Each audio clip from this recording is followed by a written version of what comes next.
right now. Test. It's better than nothing. John? Somewhere, John? There is sound now. Yeah. It's better than nothing. Can you hear if in live if the sound goes through?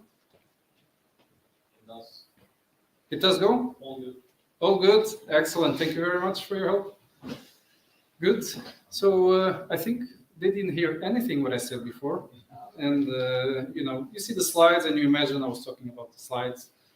So we will have events there, and yes, and we thanks to the sponsors, of course. That's very important, that part.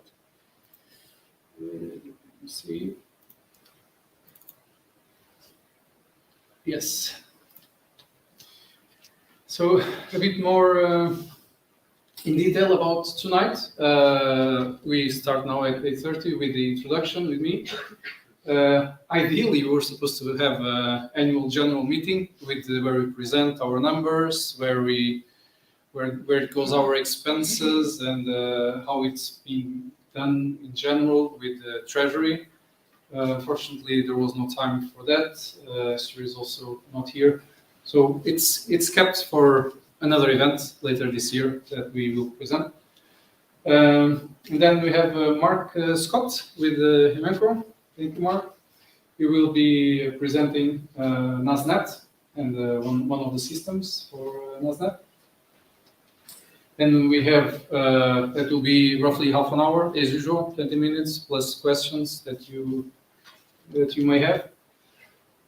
We have done Exail, so this is previous iXblue with Jim Titcomb.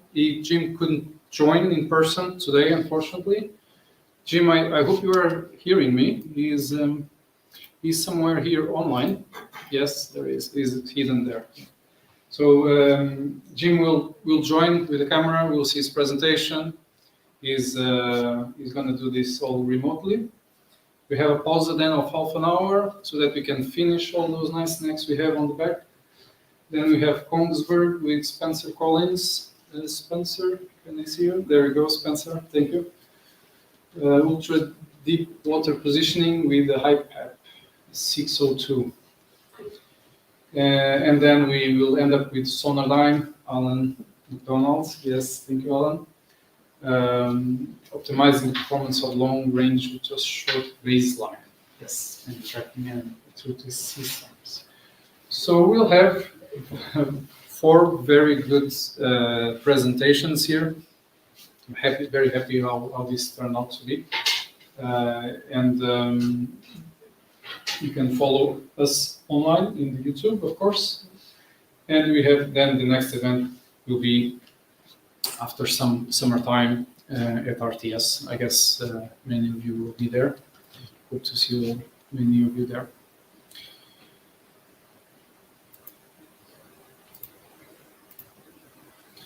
Yes, this is my last slide. Well, thank you very much for coming, and enjoy yourselves and enjoy the food. I'll be here from time to time between. Maybe Alan,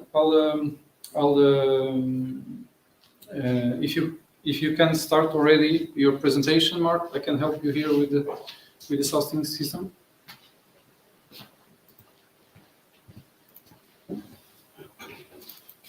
Change the code. Oh, yeah, it's working. All right, let me just put this for you here with the. Yeah, There we go, and then there we go, and then you have this pointer if you want. Excellent, thank All right, you. Thank you. Thank you, everyone. Thanks for coming along tonight. A little bit behind myself. Mark Scott. I worked for Natronics of old, now under the ownership of Imenco for the last 4 or 5 years. I have been with Natronics for the last 18 years for my sins, and been through quite a lot of I've been through the majority of the development and the whole bringing online of where Nasnet was and where it is today. I'm going to give a little bit of background, some information about the company as well, because I think it's important to sort of show the diversity we've got within the company and how we can sort of tailor things for our solutions packages, not just around oil and gas, although it's a big part of what we do. we do a far bigger array, and we have a much bigger array of tools available to us in the tool chest, in all honesty. So we'll just have a little look at that. If I can find the, there we go, it's going through. So like I say, we're predominantly, from my side, it's oil and gas and renewables. So I'm the product line manager for Nasnet. I started off as a service technician and done a lot of the time offshore. I was kind of hoping that the slides wouldn't go automatically, but they have got a mind of their own with those things. So we'll just have a little look at some of the parts that we do. This is recently an acquisition of Imenco where we've taken over Metas, who's environmental analysis. They do lots of different things. It's from plume monitoring and various environmental aspects through a lot of work with Equinor, where they're looking at oil and gas leak detection systems. Not that there are any, that they're just predominantly there in case something does arise through the life of the field. One of my colleagues has actually just come in the door as we speak, Michael, so if anyone's got any questions on that, he's the man to speak to. As well as on the subsea systems, we've also got, I think it's quite important, is the electronic aspect of it. So pretty much before I knew of Imenco, it was like green lasers and cameras was what I knew of Imenco, but it's a huge amount of kit that we have there. I mean, at the moment, we've got battery systems, we've got MUX systems. We're just about to release our own survey MUX.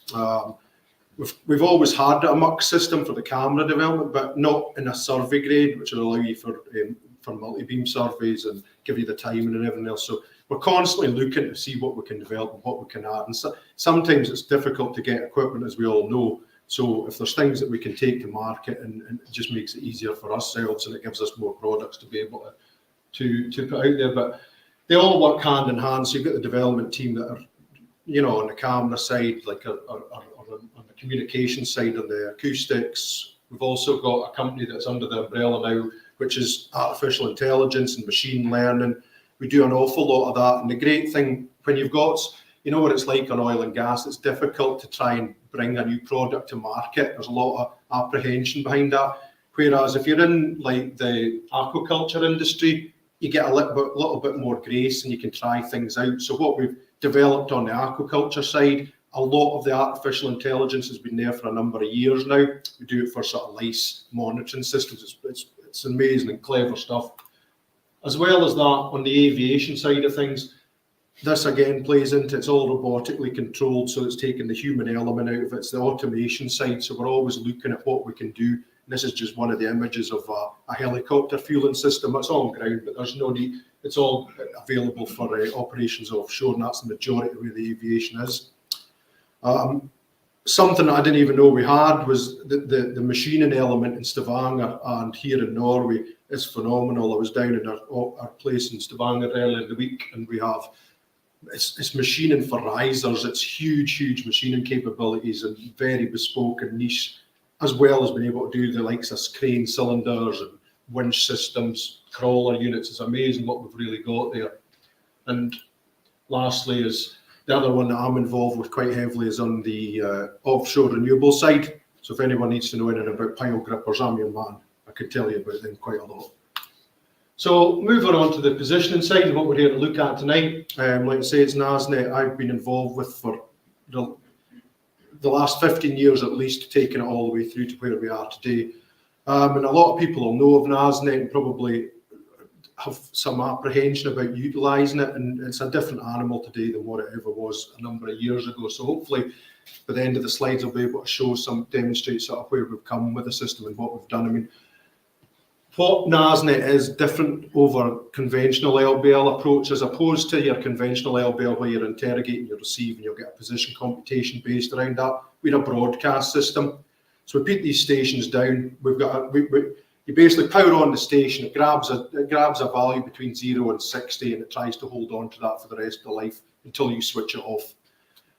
So we monitor that clock operation, and that's done. This scares people when they hear about this, but it's a low power. It's all derived around defence market. This is from 20 odd years ago where this first came. The ideas came of using something. So basically, the simplest way of looking at it is if you think about GPS, it's GPS underwater. We use the base pseudo algorithm architecture that GPS uses as well, but in an underwater environment. It's all about low power consumption. We make these units to be utilised sort of constant use of 4 years. They'll go longer if you're switching them on and off, if you're not having to make use of it constantly. The other big parts that it brings is it's multi-user. It's like GPS in that aspect that there's no limit to the number of users that can make simultaneous use of the system. So as long as you're within the array and you're within range, in fact, it'll work well outside the array, but surveyors are not going to like that. But typically what we do is we'll plan the array to be we'll try and do spacings that will give us about a 5 kilometre range set between each of the stations. And I'll go into a little bit more of that and why we use that value. The whole point of it is delivering you something that's going to be cost effective and save some money. That's the whole point of why we're here anyway, for everything. As we know, the greatest made plans are brilliant on paper until we go offshore, and then it changes within 15 minutes of getting there. What this gives you, we'll look at it a little bit more, but if you plan your arrays, and typically with an LBL array, you'll have arrays planned for around a drill centre or whatever you're working on, and you'll lift that array and you'll move it to the next point. With that, you don't really have the flexibility of being able to change your plan. If for instance, a drilling rig's held up on a well for an issue, that can play havoc with your project plan. Doesn't give you the flexibility. You then have to go and get another array, put that down at somewhere else. You have to go and work. It's a headache we can take away by giving you full field-wide coverage. As well as having the full field-wide coverage, we see an awful lot more of this now. There's as well as it being a scintillation issue, which can occur. It's not often that it occurs, but there's times and there's phenomena that will happen that will cause scintillation, certainly down Brazil, and that can be a problem at times. But more what we are seeing these days is spoofing issues. We've had drill rigs working in the Far East that have not only, you don't just blank out the GPS and it's off, they'll alter what position your vessel's given. And the reason behind having an acoustic system down as well, they will be able to tell, and typically it's the acoustic system that will get the blame, but when they start looking at it, they can find out that the actual GPS signals have been spoofed on them. So it all plays into working together to give them more redundancy in what they're looking at. Not every part of the world's the same as that, I'm not trying to say, but it's just an occurrence that can happen, and it's something that doesn't regularly get brought up. So we're typically, like I said earlier, but it's a multi-user system. There is absolutely no limit to the number of people that are making use of this. Drones, AUVs, whatever it may be, they can all make use of it. You have absolutely no frequency management planning. It's one frequency. Everyone uses the same as it is with the GPS constellation. Behind it, the signalling, if anyone's interested, I'm happy to explain more on the signalling side, but it's a digital spread spectrum system. Gives us, along with the frequency we operate at, we get much longer ranges. I've operated this system at 26 kilometres. It's phenomenal how far you can talk with it. We're not trying to plan arrays to 26 kilometres, but just to give you a sort of context of how it can operate. It's quite incredible. So this is a normal 2,500 metre sound velocity profile array tracing we're looking at. And this is looking at sort of normal LBL array. If we're using our smaller stations, then typically you'll put them on a tripod. The transmitter will be 3.5 metres off the seabed, 7 foot. If you look at the ray trace profile there, and let's see if I've got my wee pointer. So this is your 3.5 metre off the seabed. Sound doesn't travel in a straight line, it refracts to the surface. So you can see these red lines here are the sound signals coming back to the surface. If you look there, that's about 1,000 metres, about 1,200 metres. You can get a little bit longer, but that you wouldn't plan more than that, in all honesty. So what we bring to the party is, oh, I'm going the wrong way. I've broken it. It's the first one there, is it? That's the second one, yeah. There you go. Right, that managed to. Yep. Just left and right. It's not coming up on the thing there. Yeah, I can fix that. Let's see. Oh, it's good, I managed to do that.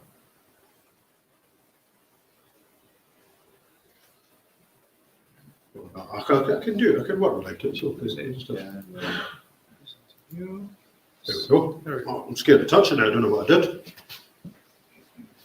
So With that, what we do here is it doesn't have to be 100 metres. We've done systems where you do it 30 metres off the seabed typically, but this is just to show you, to demonstrate. So we've got Nasnet sled, big uplift, 300 kilograms uplift in that buoy, 100 metres approximate spacings.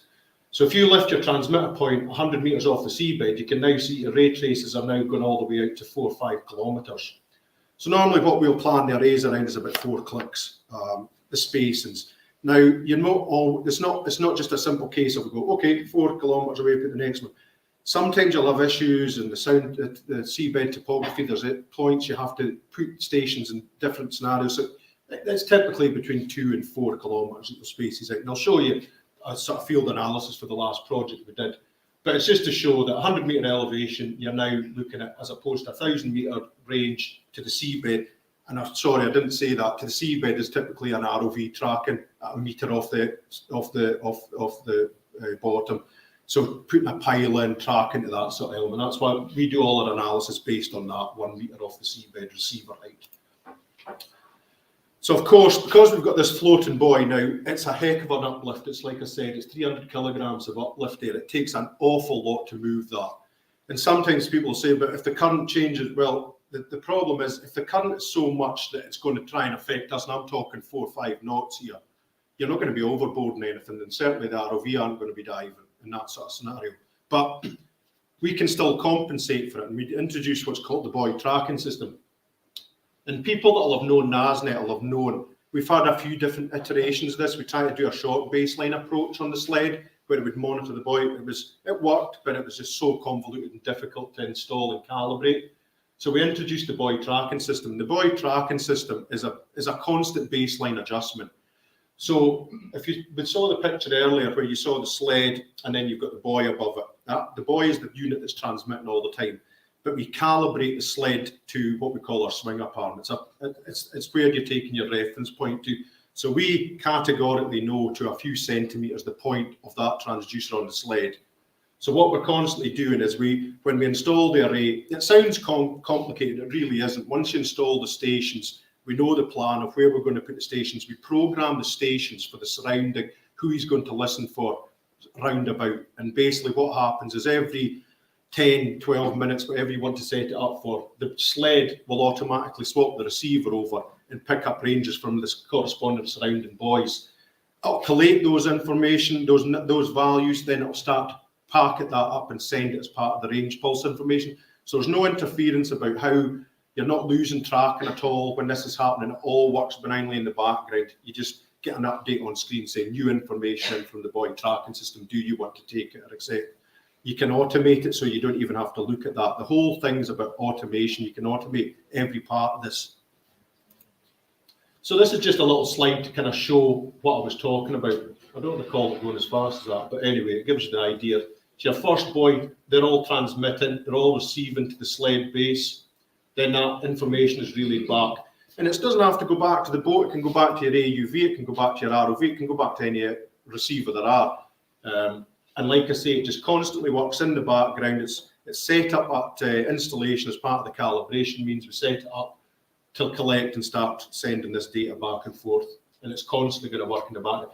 There's no impact on batteries. It's all a receiver mode. We're not transmitting any differently. It's just exactly the same. So looking a little bit at how we plan these arrays. So we use software to utilise. So we take in the XYZ from you, we get the DTM information. We'll then start to look at what are the key points that you want to be tracking at. And the little video image, I don't know if it'll keep running, but basically you saw the first one, you put a station down, we tell it, okay, we give a 4,000 metre range we're happy to work with. And as you start overlapping these stations, you start to build up the colours. And there's a little table there, it'll tell you it's the line of sight, it's the range visibility mark there. And normally, like I say, we're trying to we'll always plan to have a minimum of 5. But what that then gives you is you get overlap more than that. So typically you can see 8, 9 ranges simultaneously sometimes coming into your position solution. And every time you get a new range, you get a new computation built up. But the planning for it, like I said, we typically always want to plan for at least 5 ranges in order to give us really good geometry. And that was another difficult part we had, and it was how does the survey team know how well the positioning system is operating? So we introduced what's called GSUP, geometric support, and it's basically a percentage based around how it's like P dot within GPS or H dot. So it's the same sort of, and it's so useful. The guys can be looking at the position computation and just straight away as part of it go, that's 63%. I know that's a good value. I know I've got good geometry for landing this structure. But you get it constantly for anything you're doing, if you're doing pipe or if you're doing flexes. Doesn't really matter, as well as structures. So I'm just going to talk about the King's Quay project. It's the most recent one we just finished up last year. So we got from the customer, what were they looking to track, what was the field we were looking at, what were the areas of interest, where did we need to plan to have multiple pieces of redundancy. So we come up with this, we put down 17 stations, we cover 93 square kilometres. So anywhere within that 93 square kilometres, you're getting your tracking for your structures, whether it be ROVs, it's all covered. Everyone utilised the same point. We boxed in the stations using ASV, and the luxury that gives you as part of surveys, you can repeat the boxings because you're off the critical path of the vessel installing this kit. And we have to box every single one of them because they're so far apart. You can't do a baseline between them. So it sounds a lot, but it's only 17 stations. We installed and calibrated it in less than 33 hours. So it's not a big, it doesn't take a long time. We've got a single lift system. I should have talked about that earlier. Apologies for that. It's now a single lift. You don't need two cranes or anything else. It just gets populated down, ROV release, and up comes your boy. It's very straightforward, and it's really quick. General scopes, normal survey scopes we included. All structures were installed, all pipe, all flexes were done. One of the things that were utilised here differently and this is not something new that we brought in, it's just simply the customer made use of it. Typically, you'll have your touchdown point coming down off the FPSO where you'll have another ROV or another vessel. You can use the same pipe layers vessel to ROV, but as you start moving away with laying the pipe, your distance is too far. So we put one of the beacons on and we just monitored that touchdown point constantly as we were laying pipe out so we could see that there was no movement in the touchdown point. It was used simultaneously across a number of vessels at the same time. Like I say, there's no limit to who can use and make use of it. We were able to, so we do the as installed points. I'll show you as another one comes up in a minute. But typically, we will sell the system and we'll say it's a meter accurate system.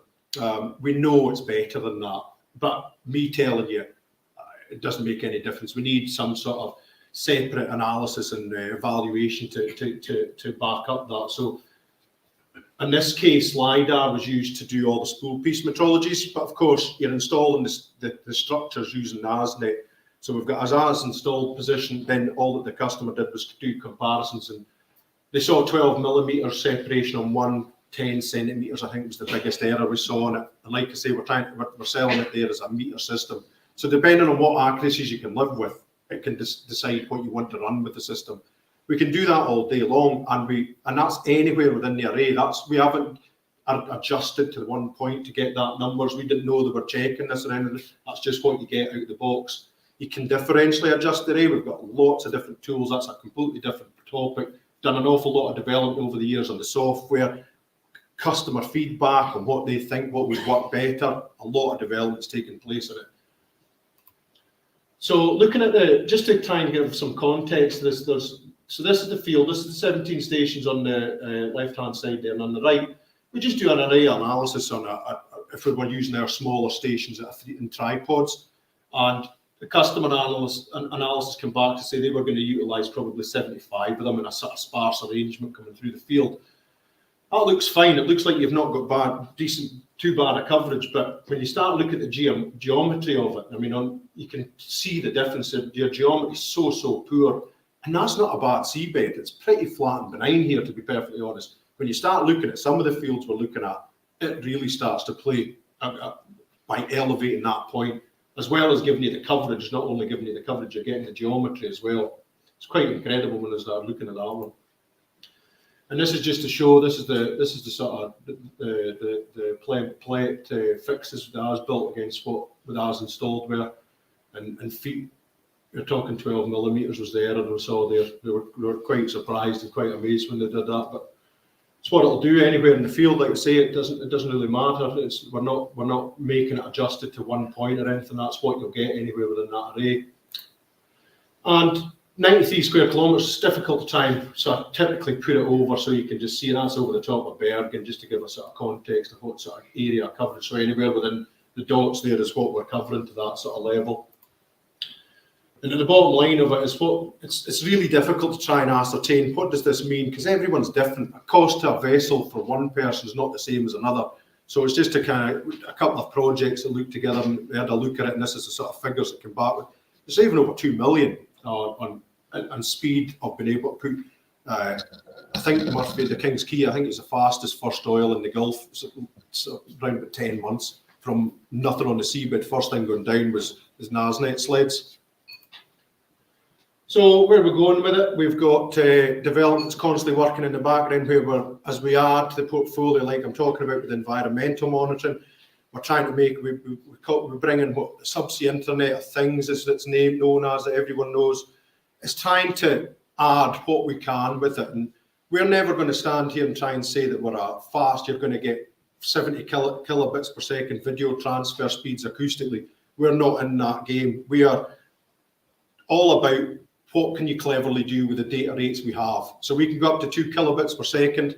And like I say, you can do it like the buoy tracking system. You packet the information and you relay that as part, just break it up and send it in packets. All works in the back, and it just take you a little bit longer. But it's defence-derived signalling. It's bulletproof signalling. You get it all the time. We've got so much error checking that goes on, subsea parts of our algorithms. It's all been worked on for years on it. But we're always looking to add and see what we can do, and that's the whole point of it, and it's part of our bespoke solutions package.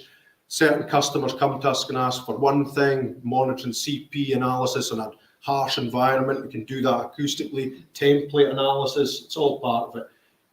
And this next one just kind of shows, you're talking about relaying the information across the field. So if you've got that series of 17 sleds down, then your FPSO's in the centre. You can talk to the other end of the array simply by daisy chaining acoustically. And this one is just a little one to show the sort of diversity that we have at Imenco. We've got the project in Oslo where we've been entailed with moving and keeping safe the 3 Viking ships. It's all done from the hydro. It's totally out of it. It's just to show you the sort of diversity we have on it. Basically, that's me, to be honest. So we're coming in time. All right, so it's just if anyone's got any questions or want to ask, come and see us afterwards or ask away. Any spontaneous questions? Feel free. Otherwise, we'll have some questions in the end. Yeah. Well, thank you for your time. Okay. We're sorry. You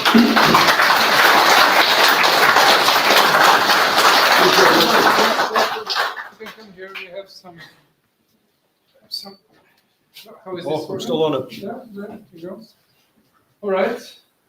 Thank you very much, Mark. Yep. Very nice presentation. Okay, audience. I think anyone? Any questions from the audience? Could you like no questions? I'm sure they are just a bit shy. Yeah. Yeah. There we go. Sigurd. Just, I know your name, but just say your name so that everybody knows your name. Thanks for the presentation. I'm Sigurd from Sonardine. Just a question regarding the when you install the system, what does it take to use it? Do you need, I guess, the VDC or each RV, or I see the benefit of this question in new fleet development for drilling and use the same nets. What is it like a yeah, it's just unit you need to try to use this? Yeah, it is. It's our own receivers you would use, because it's the signaling's based around 10 kilohertz as the broadcast side. So basically, what you do is you put you can use like a little ROV bottle. It's about that sort of size, and one transducer. And inside the bottle's got all it's like a PC system with a high accuracy clock for monitoring and measuring these time offsets, these C-O's for each of the stations. So it's nothing fancy at all. It's the same as any other sort of system would do. And then for like structure, when we're looking at structures like the pipe and all that, you can just put one of the small beacons on there. They're typically They can be anything from 400 mil long, 100 mil diameter, give you a few days operation out of it, or you can put the larger ones on. That'll give you like a couple of years operation out of them. So it just depends on what's required. So we've got rechargeable options as well as the primary cells. Okay. Does that answer? And that's the hardware, and topside wise, like configuration and all that, is that? It's just a PC. It's just a PC. Yeah, it's just a PC. So typically what you can do, you've got if you take this, if you put one of these little bottles on the ROV, for instance, then we can either go up as Ethernet or serial. It's completely configurable. It's not a different connector. It's just the same connector. So your power, serial, Ethernet, whatever you want to control it with. The only thing I would say is if we've got the ability to time synchronize everything, so not everybody needs to be monitoring clocks. You can have maybe your vessel sit monitoring the clocks. And typically how that works is that over the first period of a week, you'll have acclimatization while these oscillators internal to the beacons stabilize once they're at depth. Typically in the Gulf, you've gone from 30 degrees temperature on deck to 4 degrees once you're subsea. So typically about 12 to 16 hours, they'll start to acclimatise to that and you'll start to get a nice linear trend. And once we know that over a number of days, we can start to trend clocks. So you don't even need to monitor them. You've got a trend profile that you just work from on that. But if we have them done on Ethernet, we can time synchronise everything off a GPS clock time. You don't have to have it. They can all run individually. It doesn't matter. It just makes it easier. And if something was to occur with the GPS, typically what we use is a clock that's able to hold its own time synchronous for 30 days. So if it loses the GPS, if it will lose the whole lot, it doesn't matter. They can all run individually. It's not an issue at all. But it's just a laptop, whatever you want to run, survey PC, whatever you've got your online programmer on can do it. Okay, thank you.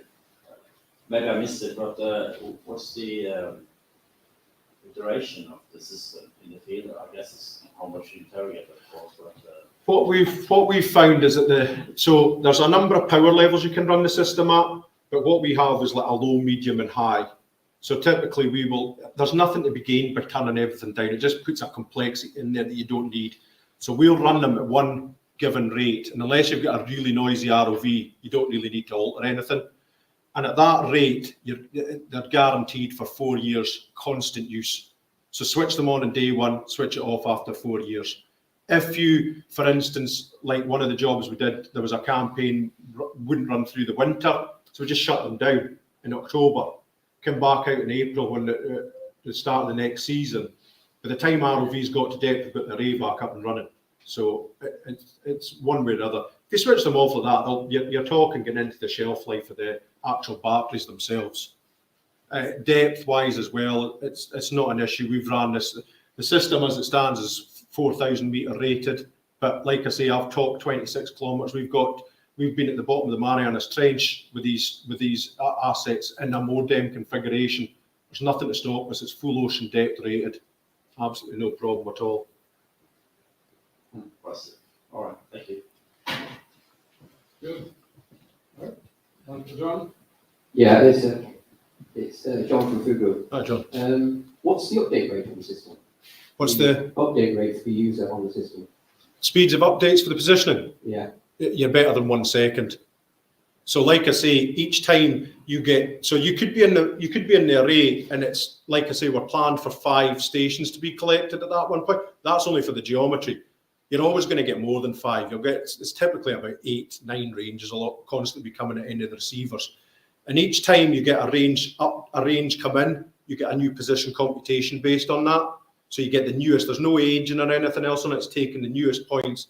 And you're getting more than 1 range simultaneously. It's all coming in at the same point. So it's fast. We'll say 1 second, but it's typically faster than 1 second. Yeah, and the next question is, are the computations done subsea in the bottle, or are they done on the surface? The only computations that's done subsea are the range measurements for the buoy tracking. Then we relay those measurements back up, and all the processing done topside or at your receiver, if it's an ROV or an AUV. So an AUV is completely autonomous. It has to do its own computation. So we set parameters within that we want it to work within. So then it does all its own processing subsea. And the final question, what quality control do you get out of the system? I should have mentioned that as well. So each one of the sleds, as I said, we know the exact point because we boxed that in. We can position each one of those, so you can switch it over to be range. We call it range forwarded, so it's basically positioning itself. So what we'll typically do, and what we find is the best way of doing it, is we'll normally put a series of beacons down, 2, 3, something like that, to cover the field. Then you just quickly do a QC check. So before you land a structure, as that's coming down the seabed, normally what we'll do is we'll do a bounce dive to update the SV because the sound velocity is constantly live. You can run it as a profile, it's no issue, but we find it's better to take a new profile. So you do a bounce dive with a spare ROV, 100 meters, QC check on one of your close reference points, takes 30, 60 seconds to do 100 hits. Position update, you see you're within your half a meter or whatever criteria you've set, then you know the system's performing correctly. Okay, thank you.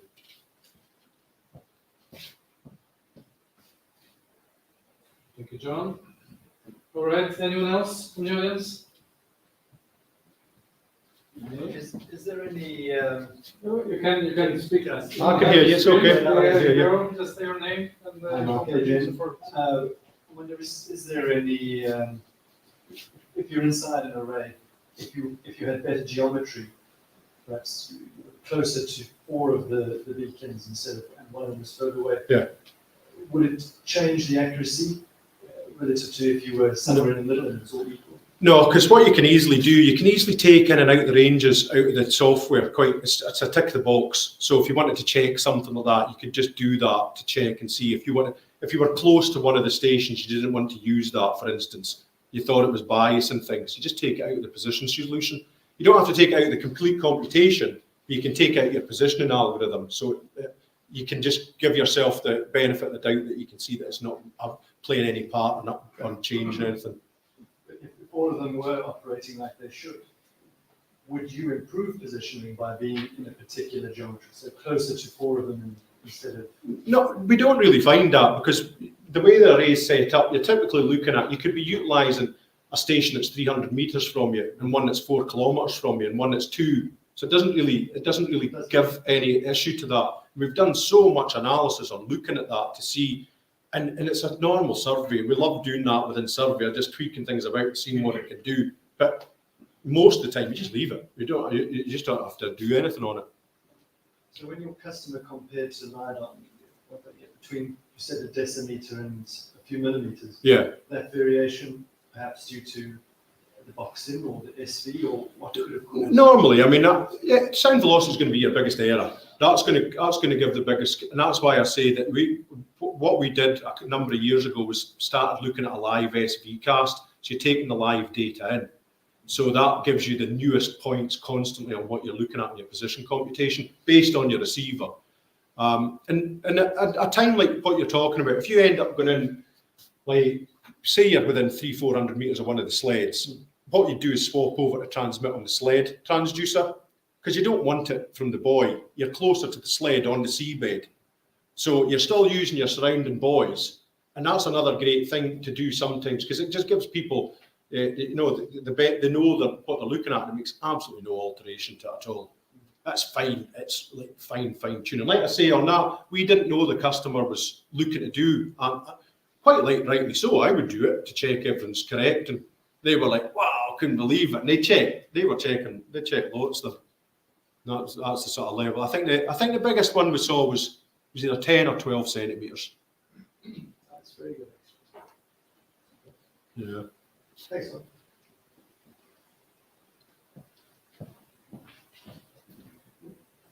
Okay, thank you, John. Anyone else? Questions? No? Okay, well, thank you very much. Thank you. That was Mark Scott from Imenco.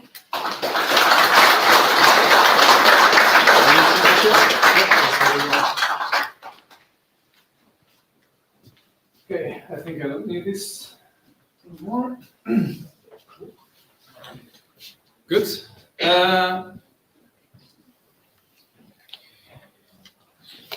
Now we have an online presenter, and Jim Tinton couldn't come. Hope he is here. So let's see if he is joining us. Let's see, There is a good chance it's not going to work, but we will try. I'm here. Oh, you are here. All right. Some man. Yeah, there you go. You are there. All right. So I'll just stop here, stop presenting, and I'm going to put you can see. Now, if this works out, yes, it should. There you go, Jim. Well, I don't think you can see anyone, but let me show you here. You have the whole audience here for you. Wow.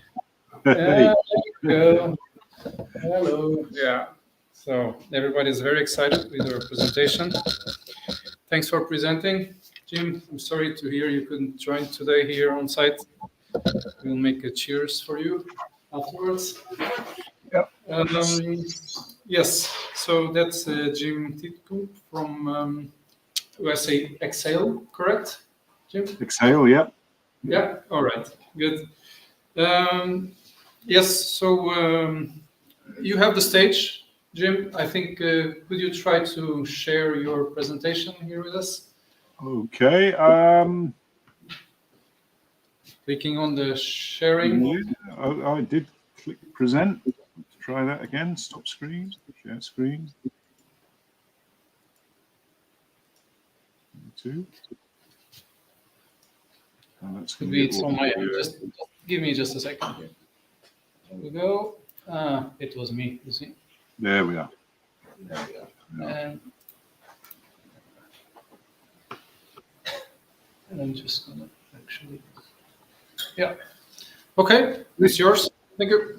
Great. Well, thank you very much for inviting me to talk. And sorry I couldn't make it. I sat in Sunborough Airport all yesterday evening waiting for the fog to clear, and no luck. Kind of unusual at this time of year, but we can expect it towards the end of the summer. But yeah, it's a bit of a shame, but really good that we're able to do it this way online. I guess the last couple of years has really helped us all get set up for this online presenting and such like. Absolutely. I mean, sorry to interrupt you, Jim, but I thought it was a very good idea, just to show you the audience while you talk, so that you feel more that you are here with us. What do you think about that? There we go. And there, I guess there will be some questions after as well. Excellent. So, sorry to interrupt. Please continue. That's okay. Thank you. So the subject of my talk tonight is efficiently planning sparse LBL arrays. But first of all, I probably need to explain a little bit about the rebranding, Exail, why Exail, what's been going on at iXblue. So our main shareholder, Hervé Arditi, was getting on in years and was a little bit concerned about future transitions of the company, what would happen after he could no longer be involved. So he has sold his shareholding to another French family-owned group, Georges Group, which is also the owner of ECA, which is another French industrial company. ECA is about the same size as iXblue. So Georges Group has put ECA and iXblue together to form Exail. It's a very, very good fit. Exail, ECA were more involved in underwater vehicles than iXblue. ECA were really a fairly big customer of iXblue. And there's very few areas where the two companies overlap. So we basically doubled overnight and extended our range into aerospace and a bit more robotics and such like. So more good stuff, really. We're obviously an international company, still based in France, 21 facilities in France now, and obviously the same 24/7 technical support. So that's that's ECA. Myself, I've been with Exail for a number of years now, starting with iXblue, and now this is the third name I've operated under here with Exail. So getting on to the real subject, though, efficiently planning sparse LBL arrays. There's a number of stages to doing this process, and we'll take it through and we'll see the whole process from sort of start to finish. And we start with gathering the background information, setting up the software, and getting ready to start placing things. But before we do that, we need to understand the customer requirements. What's the customer really trying to do? And then on from that, there's some sort of rules of thumb, helpful hints for laying out the transponders. Then we lay out the array itself, and we'll have a quick look at that. I've got a short video showing a complete field layout being done. Overall, the video takes just a couple of minutes to run. It took just under 6 minutes to record, so we'll see that. And then the final stage of things, and the newest module in our subsea positioning software, is the simulation aspect. So gathering the background information and setting up the project, we start obviously by giving the project a name and a location, and then we need to set the coordinate reference system. Now within the iXblue systems, everything is done in inertial space. So it's all done in the WGS84 spheroid, all calculations done in 3D space. And UTM is only used for the import and export and reporting and such like. So everything's all done in 3D kind of thing. So we have the full EPSG database there of coordinate reference systems that we can use for our local grid operations. Another key thing, as we've seen from Mark's presentation, is sound velocity. When we're planning an array, we need to take into account not just the the topography and the structures, but also the ray bending due to sound velocity effects. We have within the software a very flexible import tool for bringing in any kind of CTD or direct sound velocity data. It's really straightforward to use this tool. You can basically just click on the top of each column and select what the data is, and select the units that the measurements are in and such like. Very, very easy to use. When we've imported the raw data from the text file, then we can obviously graph and edit the data. We can select the if it's a CTD profile, we can select the algorithm that we use to convert those raw environmental measurements to sound velocity, and of course we can select the downcast or the upcast if we have both within the data set. And the same tool is used within the operations of the software. So we'll have one software package which is doing the planning, the operations, the reporting, everything all in one package. So when you import these sound velocity profiles for your planning, when you're actually in the field operating, then you're using the same tools to manage your casts that you're doing on a daily or weekly basis. We also have the facilities to import tide. Tide's not important really for the planning side of things, but it is important when we get to operations. So that's there in the environmental section of the software. Within that import, we can apply a fixed offset and obviously decimate the data, so that, or rather than decimate the data, I should say, select a subset of data that we want to actually use during that days or weeks operations, rather than trying to download a whole 6 months of tide onto onto the instruments. After the ray tracing, of course, the next thing to consider is the topography. So we need to import the DTM. Typically, this is a text XYZ, but we can use GeoTIFF as well if that's what the customer provides.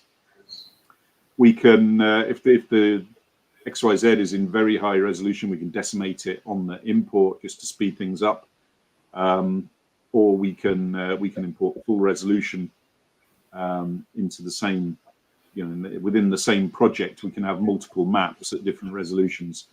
Obviously, if you have a fairly low resolution, then the coverage calculations are done much quicker. If you have a very, very high resolution, then it can take a little bit of time to update the map. So the processes often use a low resolution for your initial planning, and then switch to the high resolution import for your final results. All the coverage is all based on the resolution of the DTM. So for each cell in the DTM, you get the number of ranges and all the details for the coverage at that same resolution. So yeah, a higher resolution DTM leads to a higher resolution coverage map. And often we'll have, for example, a low resolution for the entire area and a much higher resolution for drill centers, for example. If the customer's concerned about masking from structures and such like, so we can model structure masking to the acoustic ranges, then we'll have a very high resolution DTM for those drill centers or structure locations. Alexa's decided it's time for me to go home and has turned some of my lights off. So just Alexa, office on. Sorry. And then, of course, we need. It's no good just having the map of, or the DTM of the topography. You also need to see the field. So you import the DXF drawing of where the field is, and obviously then you can see the areas you need to cover. The next stage, really, before you start placing transponders, is understanding what the customer really needs for this field. And there's some key questions that you need to ask. I mean, what's the client objective for choosing a canopic system, for example? Is it about saving time? Is it about reducing transponder count? Is it robustness of position or overall accuracy that they're trying to achieve? What's the specifications for the, what's the work scope? What the different areas do they have? What different requirements in different areas? What's the ROV altitude going to be at each phase and such like? If possible, can we get information about the noise of the ROV, because we can model we model the acoustic noise in the environment as well. So that will, if we can get, if we're on a particularly noisy ROV, that's going to knock back some of the range, perhaps. So can we gather that? Can we get that information? Do we know anything about that? And then what equipment is going to be used? The INS model that's going to be used is important. Obviously, we're going to get slightly different results using a Robbins Nano or a FINS. So trying to find that information out from the customer, the DVL, or maybe it's a case of suggesting to the customer what INS they should be using for this particular operation. If it's a particularly demanding operation or not, that might affect the INS to be used. Yeah, so understanding that is quite important, and can vary greatly from customer to customer and field to field, of course. So then moving on towards actually laying out the ray, there's some things to bear in mind. Key thing to bear in mind with our system is not to think of it as an LBL system. the Canopus system is really a range-aided INS system. Each individual range is passed directly to the INS, and it's used directly by the Kalman filter in the INS. And much as we see in the top graph here, or the top chart, we see an observation of speed is improving a position estimation. So, you know, in the same way that a single speed measurement can improve your knowledge of your position within the Kalman filter, a single range measurement can do the same. And that's illustrated by in the bottom diagram with the AUV passing a beacon, where the first range that comes in really dramatically changes the error ellipse on the position. Depending on whether the vehicle is expected to be moving or static in a certain location will change how you approach positioning your transponders. When a vehicle is moving, you know, you've got INS drift, INS DVL drift on the scales of tens of centimeters per kilometer, but your ranges are going to be acquired, you know, every few seconds or every tens of seconds, and so you're getting an awful lot of ranges before the INS DVL position kind of drifted very much. So that affects how the system operates as well. Moving past a single known point will improve the position accuracy on multiple axes, but if you're static and receiving ranges from a single beacon, then you can only improve the error ellipse in one axis. So that means you know, if you're going to be static, you probably need at least 2 beacons within range with a good geometry. Again, as Mark mentioned, geometry is really important particularly when you're going to be static. When you're mobile, it becomes less important, but is still a consideration.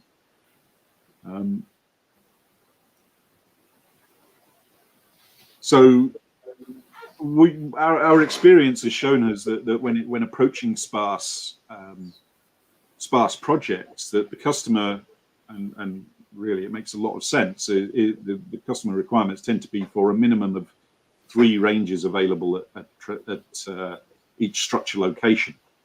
So this allows you to have, particularly if the geometry is good, allows you to have two ranges even when a structure is masking one of the transponders.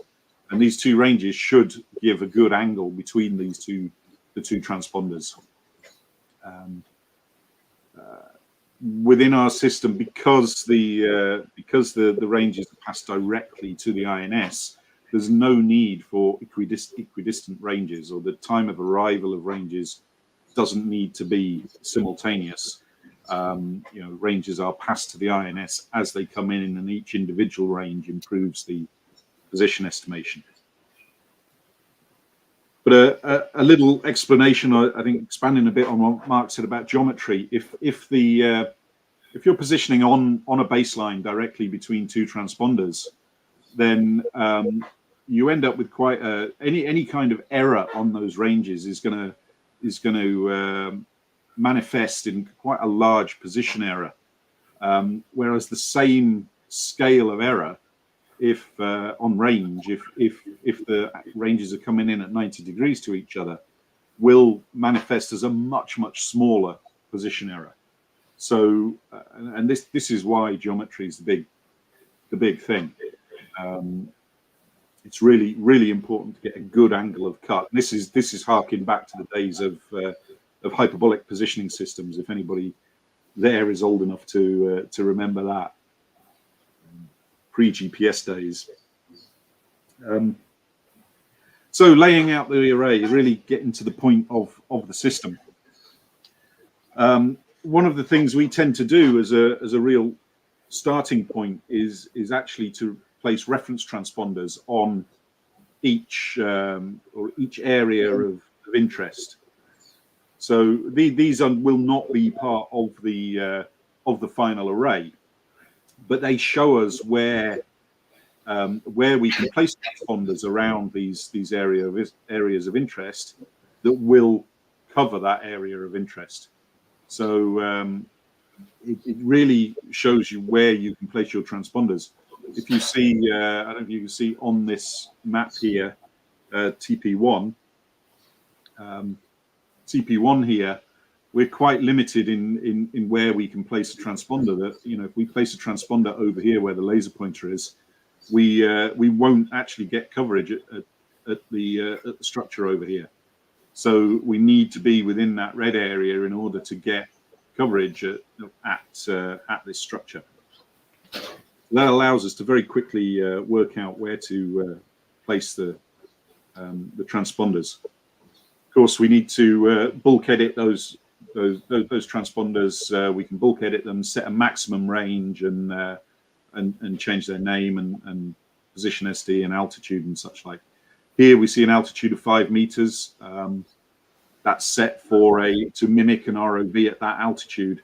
And that's the ROV, not just the altitude above the seabed of the skid of the ROV, but actually it's where the transducer is on the top of the ROV, typically you know, on the headache bar above the flotation. So that's usually quite a bit higher. So once we've set the range, here we should have a video.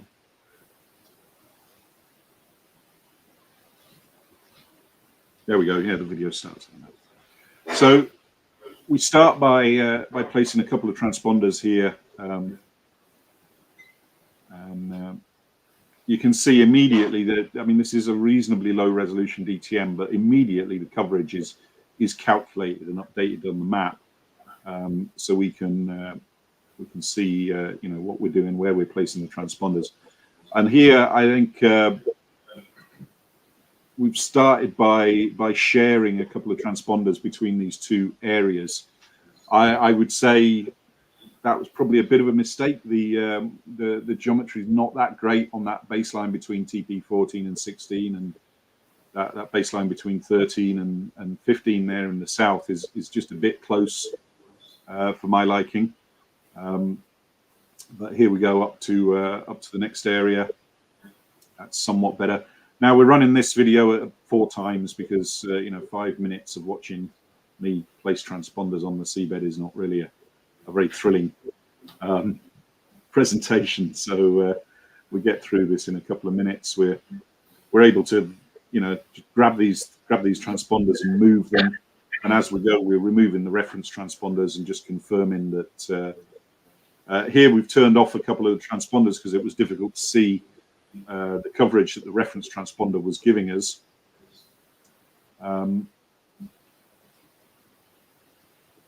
Yeah, we've completed that area. We're moving on, and we're actually nearly done giving coverage for these locations.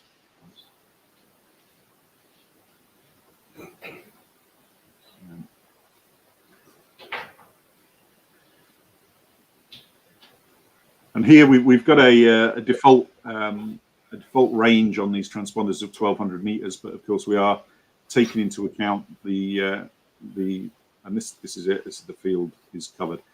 We're taking into account the ray bending. We're taking into account the topography, and we're taking into account the acoustic noise, both the background noise, the power levels of the beacons, the ROV noise, and such like. So that was, yeah, to actually do that array took around 6 minutes, and you know, it's speeded up. It was 5 minutes 40 seconds or something. Quite, you can see how quick and responsive the software is, particularly at that resolution. So we can move on from there and slightly optimize the array. Yeah, the baseline here is quite close to these structures, and likewise here, So if we're in this area and we're masked by when the structures are masking TP13, then yeah, our position is not going to be great up here. So we modify that slightly and pull that baseline further away so that if we are in this area, we've got some better geometry.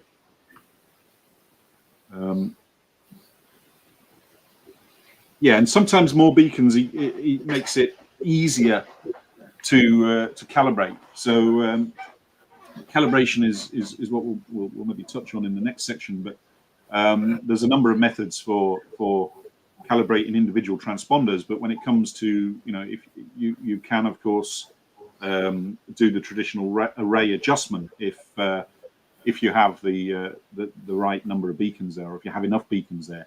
Sparse array, the whole point is partly to reduce the number of beacons. So often you won't have enough ranges to do that. So there's a number of options for calibration. You can do what we propose is the ROV box-in, which is done at time of deployment, where the ROV takes a quick turn around the beacon, measuring ranges, maybe a standoff range of about 10 meters. The ROV is positioned typically by USBL, but it could be by LBL if there's other beacons in range at the time. We post-process that ROV track in Delphi NS after the operation, and we to get our final results, and we do a standard LMS calculation on that. Now that is subject to any bias that's in the USBL system, and we see that clearly on operations. However, we also see that by doing a reciprocal vessel heading, we can remove that bias. It's a very time efficient operation because it's done at the time of deployment. So typically you're adding at most half an hour to each beacon deployment, but you're not having to recover the ROV to do your box-in. So operationally, it can be very efficient. Surface box-in from the deployment vessel or ASV is an option, and the other option is SLAM. Obviously, you can start with a boxed-in beacon, and you can travel through your array to another boxed-in beacon, and you can use a SLAM type algorithm to work out where the beacons that you passed in between are. Obviously, that takes a reasonable amount of time. The beacons all have to be deployed before you can start that operation. Some of them have to be boxed in from the surface, and then you need the time to fly that ROV through that field. The next part of it is, and the final bit, and you see I'm maybe running a bit over time here. I thought I was going to be well under. But the simulation module is our newest bit to the software. Because we're completely vertically integrated. We make the accelerometers, we make the fiber that makes up the fiber coils in the gyros. We fully understand the raw sensors. We're able to simulate the inertial data that would be created by one of our devices when it's flying through the array, and that's exactly what we do when we run a simulation. So we simulate all the raw inertial data. We simulate the aiding data that will be applied to the INS during that transit, and then we run it through our algorithm, and we get the expected accuracy from that navigation. So, for example, flying through the array along one of these pipe routes, through this area of poor coverage at the top here, and through this poorer area of coverage down here, then we can we run the simulation, and this is using a Robbins Nano. Then we run the simulation. We find our worst points for positioning are down here in this area. Actually, surprisingly, through this curve, I think because the aspect is changing quite a bit to the beacons we are receiving as we do this, then we don't really suffer so much. But down here, we approach I think 60 or 70 centimeters, 75 centimeter SD on position. So that's it. That's the software. That's the process of planning an array. You can see that the software is really easy to use and allows you to really lay out the array and try out different scenarios and then simulate the entire positioning to really get a good understanding of what accuracy you can expect to achieve and and see if there's any problems in the array that you've laid out. Is there any questions from that? Pop you chaps down and on the screen with my camera, so I'm looking at you. Thank you, Jim. Thank you, Jim. Microphone, I think it's here. So, yeah, is it working? Okay, good. Yeah, Jim, you are not here, but we have plenty of students. So you're part of all the studies and mathematics. You guys are going to be using that, what you are learning. Any questions, students, maybe, this time? No? You shy? All right. Okay. You have a microphone? Hi, Jim. It's Mark Imenco. Just a quick one on, it's really smart, the software there. Do you have the ability when you place a transponder to set a radius and let the software choose the highest point on the DTM to snap the beacon to, say if you have to move about? Is that an option there? It's not actually. That's quite a that's quite a nice idea. Actually, we might add that, but no, right now it's not an option. What I tend to do is generate a set of contours for the area and import a set of contours as a DXF to better visualize, because we can change the color scale and everything on the DTM, but actually I find personally that contours are a better view. But yeah, snapping to a high point would be a good idea. Excellent, thank you.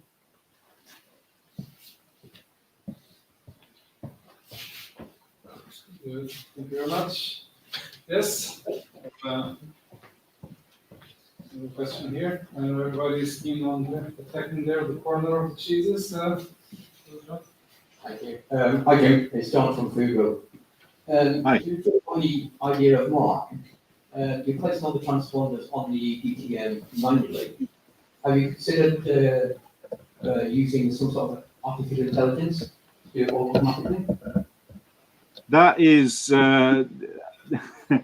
this presentation has just gone to one of our developers today, as she is going to get started on that aspect of the software, and so she's just gathering information about the rules of thumb section, for example, will feed into what she's doing.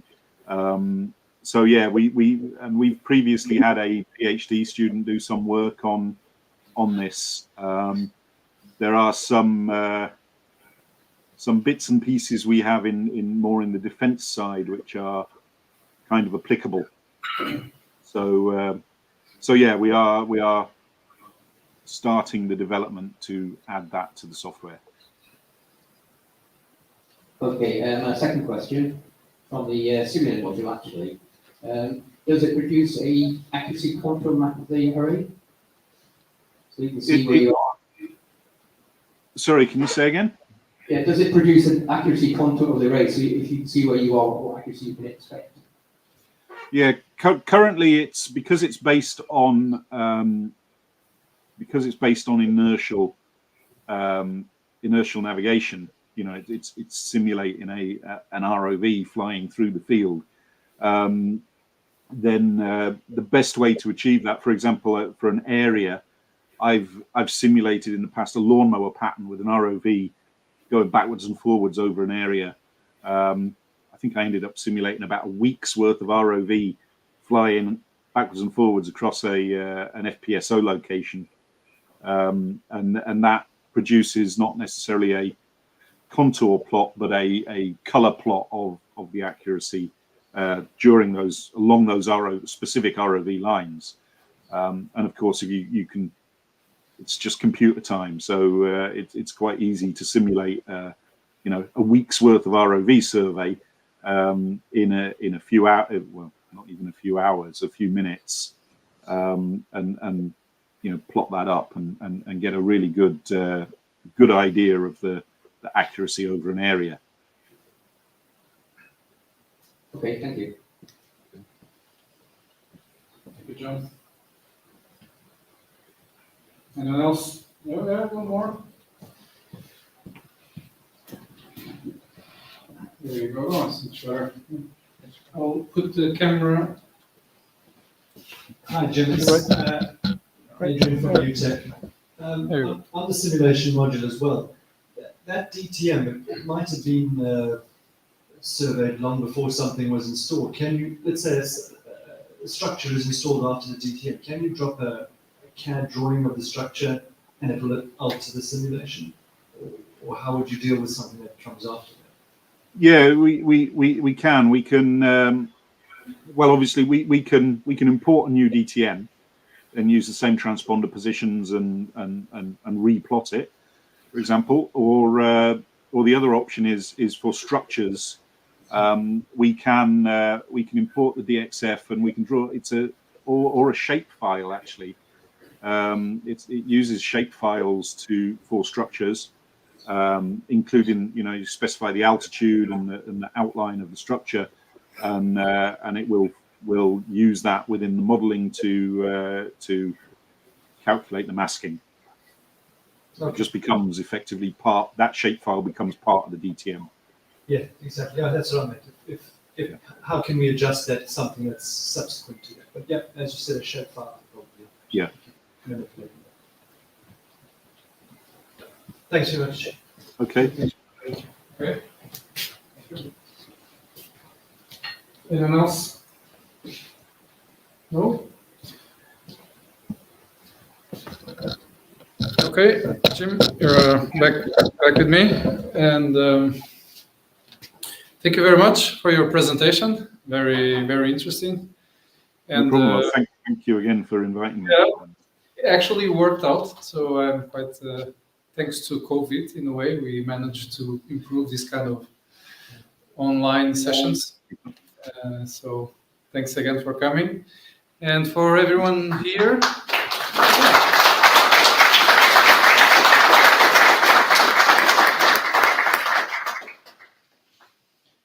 good. So we'll have a small break here. Thanks, Jim. See you then.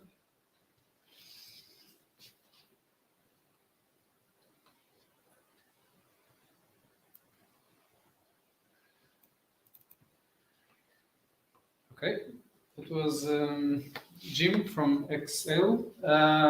So we'll have a short break now, and we will be back. Where's the camera? Here. We'll be back at 8:15. So we have roughly 20 minutes or 19 minutes or so. And so if you are online, you grab a coffee. If you are online but not live, then you can just move the video 20 minutes later. See you then.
Okay, good. We are back in action, 8:15, punctual.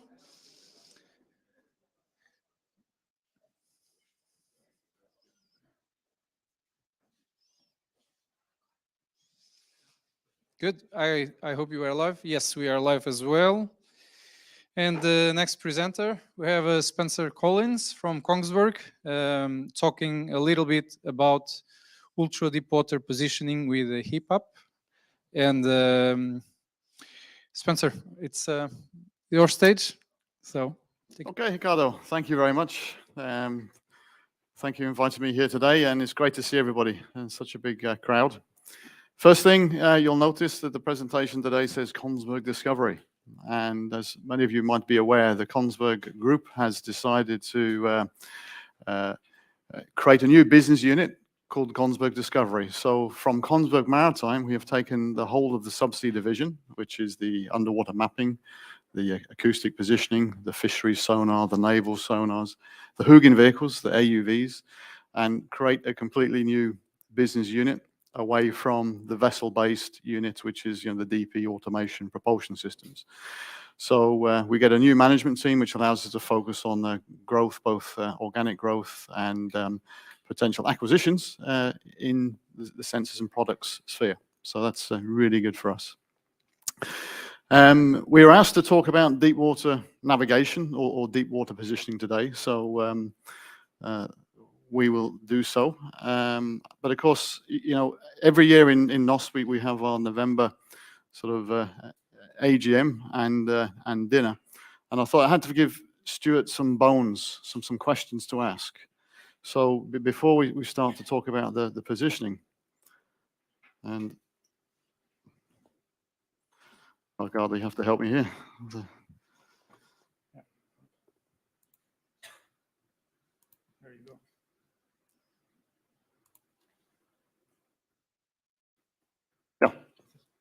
So I thought I'd throw out a question there, which may help Stuart when he's thinking about his questions at year end. What is deep water? And deep water really is, if you look at Collins Dictionary, maybe it's over 500 feet, but it's different for everybody. And so you could say, well, is it 16 feet of water? So in 1946, the first platform rig started drilling the first producing well in the Gulf of Mexico, out of sight of land. That was almost 10 miles offshore, so south of Morgan City. So that was deep water back then in 1946. Move forward to 1962, and this is quite an unusual unit, the Blue Water 1, stepping out into 297 feet. So Shell wasn't happy with the 90 feet or 80 feet of drilling that the operators were working at that time, and said, no, we want to go deeper. We want to go 3 times deeper. So they really pushed the envelope. So deep water, 297 feet. And this unit actually is quite unusual. So this unit has a surprise under the water. It had 8 anchors. So that was quite an engineering feat at the time. So is that deep water? And fast forward to 1993, and I remember this one very well. So the Mars project. In 1993, they started the spudding of 10 wells in 3,000 feet of water from a drilling unit called the Sonat George Richardson. And that's why I learned to speak QNAS. So I spent quite some time on that drilling operation between 93 and 96, all the way up through that TLP installation. So is that deep water, 900 meters? Or is it 3,628 meters? With Total has contracted the Maersk Voyager last year to drill in Angola Block 48. So really pushing a bit deeper. Or is it 11,000 meters? So these are some of the transponders that we've put down into the Marianas Trench for full ocean depth positioning. Really interesting project. Actually, how do you pressure test this equipment for full ocean depth? And finding the pressure tanks to actually test the individual components, the transducers and the connectors, qualify connectors, because you don't find connectors qualified for 11,000 meters from the manufacturer. So you have to do those qualifications yourselves. So, pick whatever you want. What is deep water? So what I decided to bring to you today is a new product, HiPAP 602, which is working in the medium frequency band, same as the HiPAP 502 family, but pushing the ranges out to 7,000 meters. So this is a tool designed for 6,000 meter operations. And why 6,000 meters? Well, we've seen we have AUV operations now in 4,000 meters. We have AUV operations into 6,000 meters. The Hugin vehicle is depth rated for 6,000 meters, and the new era of minerals exploration is pushing the envelope from 4,000 to 6,000 meters. So that's been our focus here, is to improve the positioning accuracy and the range of systems in the medium frequency band. For those of you who know HiPAP, you'll see right away there's something a little bit different here. So you'll see, if I take the laser pointer, you'll see something different about this transducer. So it's not your HiPAP sphere, it's actually a flat transducer. So I'm going to talk a little bit about the different transducer types and how they perform and why you choose which transducer for a particular operation. So firstly, to look at the different HiPAP transducer models that you're more familiar with. HiPAP 502, that's the workhorse. That's the one you'll find on most of the drilling units and the offshore construction vessels. And that's a workhorse because as a sphere transducer, it has 241 elements in it, and it allows you to range or measure the range and direction of incoming signals in all directions. So it's almost an omnidirectional receiver. Same range, same accuracy in all directions. The HiPAP 352, which basically has the bottom 46 elements, is a bit like a bottom half of a 502. The new 602 transducer with 85 elements, and our portable system, which we introduced in 2017. So this has been very popular for mobilization on vessels opportunity, but rated to 4,000 meters. Only 9 elements, but for the size, it's got incredible performance. So we've pushed about 300 of those systems into the market in that short period of time, actually. But all of the HiPAP systems are multi-elemented, and they all share one thing in common technology, which is beamforming technology, electronic beamforming. So what does that mean? That means when we are listening to a transponder that's replying off the ROV or AUV, we electronically steer a listening beam towards that transponder. And it could be multiple transponders, and this is done very, very quickly electronically. And by focusing that listening beam, we're able to increase the signal to noise ratio significantly by over 20 dB. And then, therefore, we can increase both the range and the accuracy and suppress noise. So if we can look away from the noise and target the transponder, we can increase our range and performance. So why 502, why 602? What's the difference between the two transducer types? Well, if we look at a spherical transducer array and how it performs and how we determine the accuracy of these range and bearing SSBL systems, the accuracy of these systems is determined fundamentally by how much signals you have above the background noise when you receive. So how noisy your vessel is, for example, will impact your repeatability, and your beam width. And the beam width is the narrow beam that we steer is a function of your transducer size. The same as in with multi-beam systems. The wider your transducer array, the narrower the beam that you can steer, and therefore the higher the repeatability of the SSBL positioning system. So you'll notice with the HiPAP sphere that if your ROV is down here at D1, straight under the vessel, or if your ROV is off to the side at 45 degrees, you maintain the same baseline actually across that transducer. So therefore, we maintain that same narrow beam and that same high angular accuracy. So that's why the 502 is the workhorse in most operations. When we come across to the planar array, then you'll notice right away that we have a larger baseline when the ROV is underneath, but as we move up to P1, or P2, sorry, P2 is smaller than P1. The baseline we're looking at across the transducer gets smaller, and therefore our effective beam width increases, and our angular accuracy will actually degrade.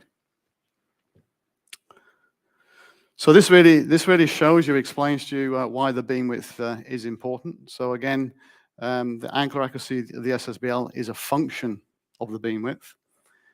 So if we look here, the beam width, we have the wavelength, which is the sound velocity over the frequency. So the carrier frequency of the HIPAP is about 25 kilohertz. Sound velocity is about 1500 meters per second. We have the wavelength, and we have the transducer length, which is 0.4 of a meter for HIPAP and 0.46 of a meter for HIPAP 602. So by increasing the transducer baseline on the HIPAP 602, we therefore increase the angular accuracy. So we've actually increased the angular accuracy of the HIPAP system from 0.06 degrees to better than 0.04 degrees on that planar transducer. But it is only under the vessel. So I'll show the specifications in a little bit, but the performance is valid within a plus or minus 30 degree cone under the vessel. So you don't use planar transducers out to the side. Your elevation angle will fall apart, and you won't get the positioning as you expect. So planar transducers, the specification is valid underneath the transducer. Outside that is not valid. So what do you do to put on a 602 system? So existing 502 systems can be converted very easily to HIPAP 602. So if you want to push the range from 5,000 meters to 7,000 meters in deep water operations, then all we have to do is take off the 500 sphere transducer and put on the new 602 transducer.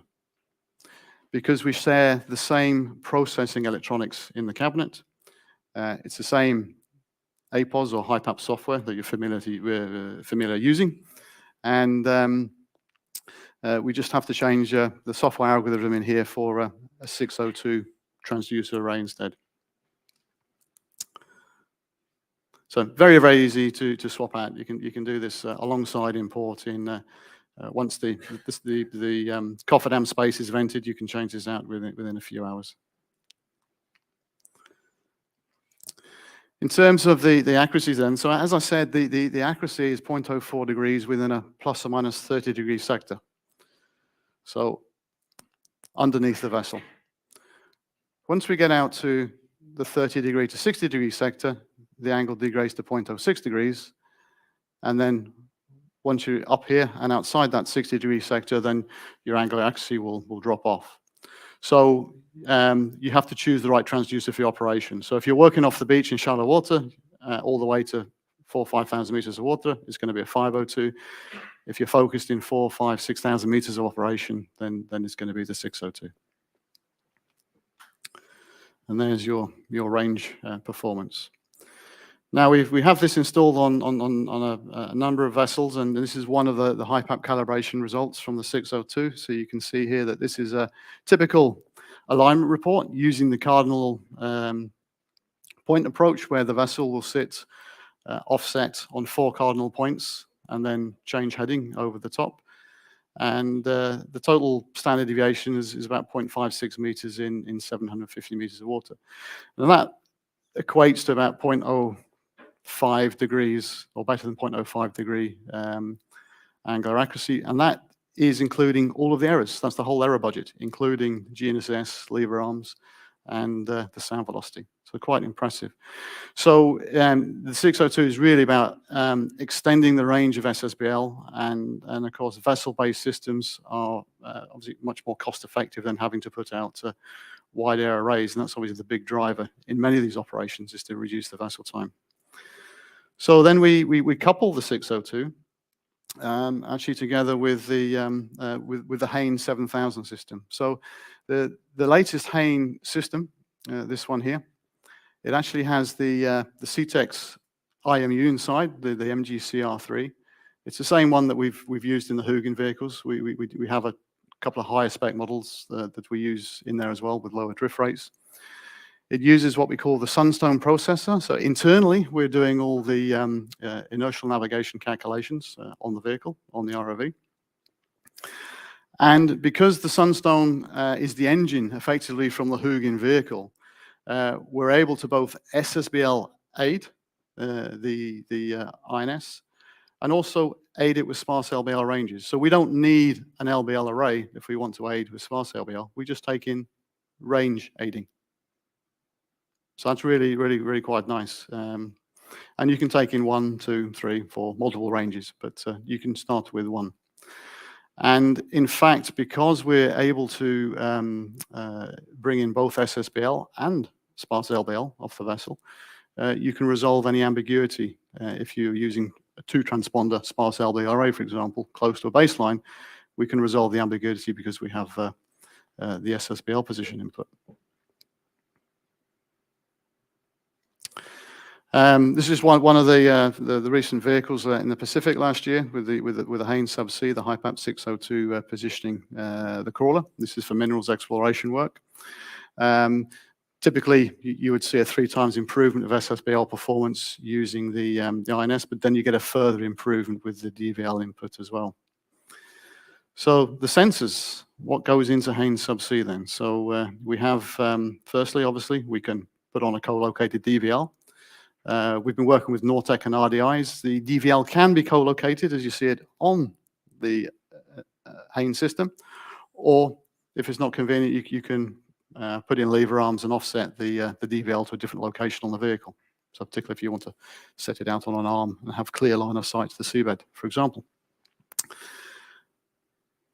Yeah, we can bring in the pressure sensors, typically a digicort string, so it can be a strain gauge with a digicort's output, sound velocity, and importantly, the CPAP LBL transceiver. So this is the transceiver that goes on the ROV to collect ranges from sparse LBL transponders. So quite a small unit. If you've worked with the Mini S transponder, that's the size of the whole CPAP LBL transceiver. Very small.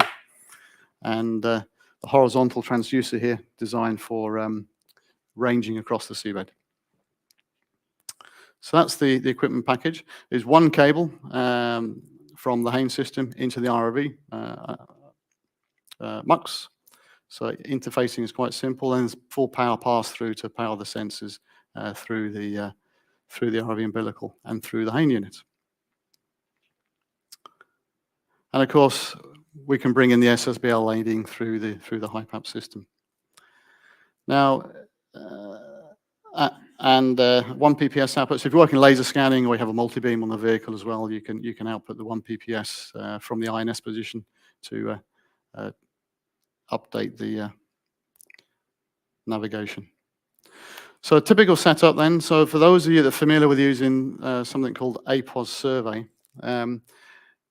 typical vessel has an operator station, and it's always a challenge to use the HIPAP system as a surveyor on third-party vessels in particular. The DPOs, the dynamic position officers, the captains, they don't want surveyors changing offsets and lever arms and switching GPS inputs or MIUs. So we introduced this APOS survey in about 2017.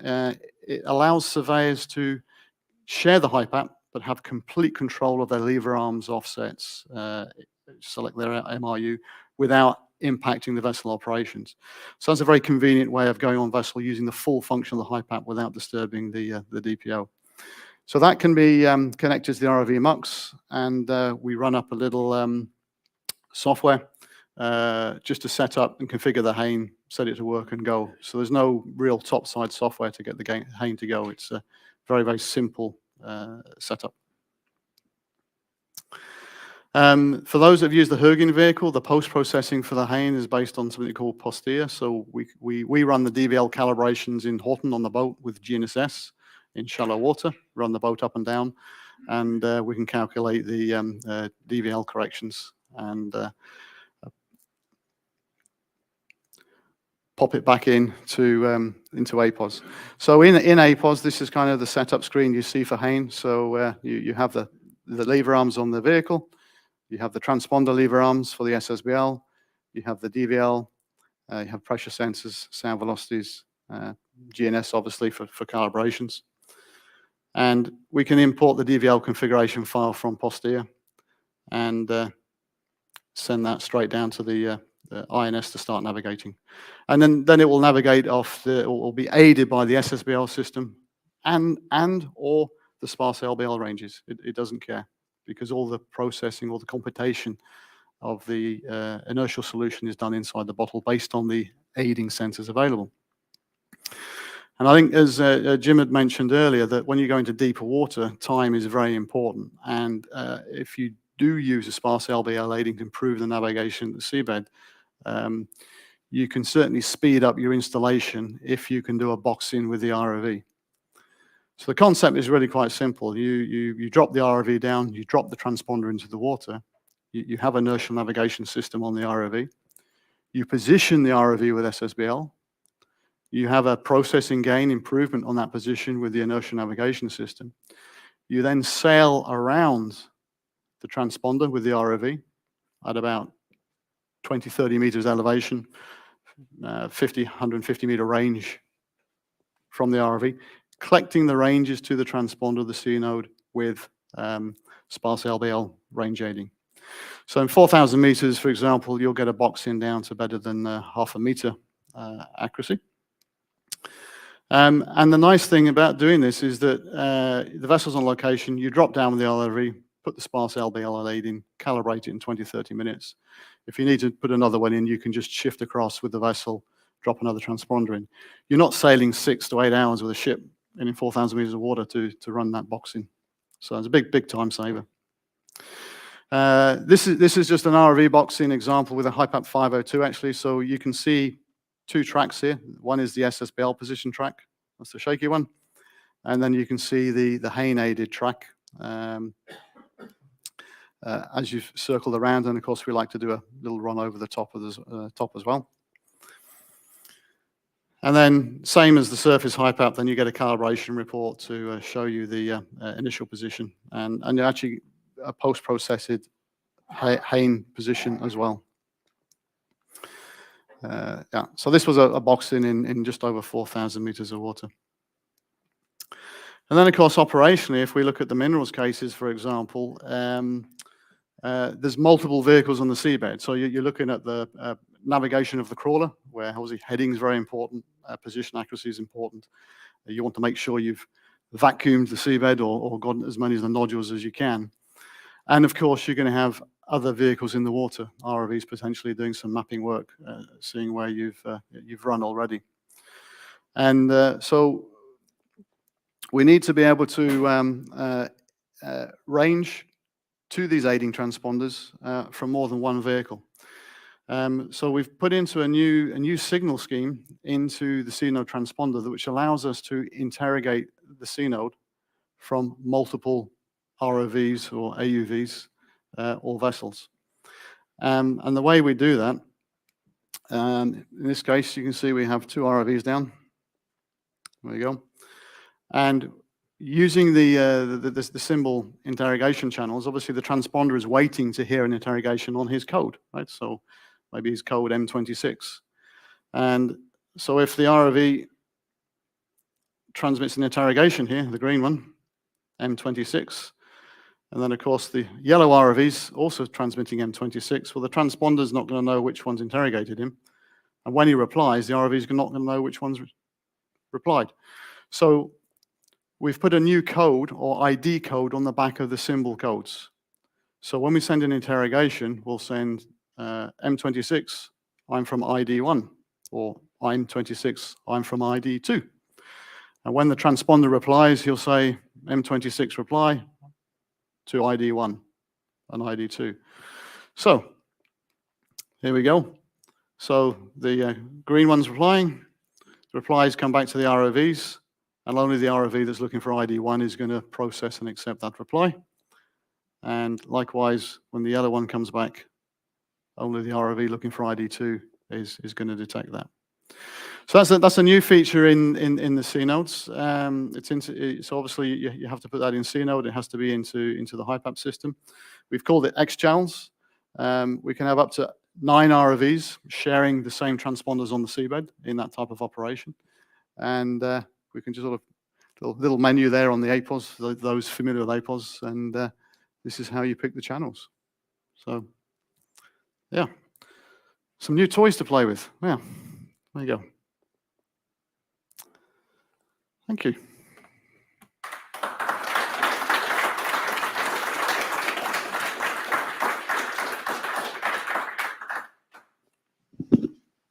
Spencer, great presentation. Thank you very much.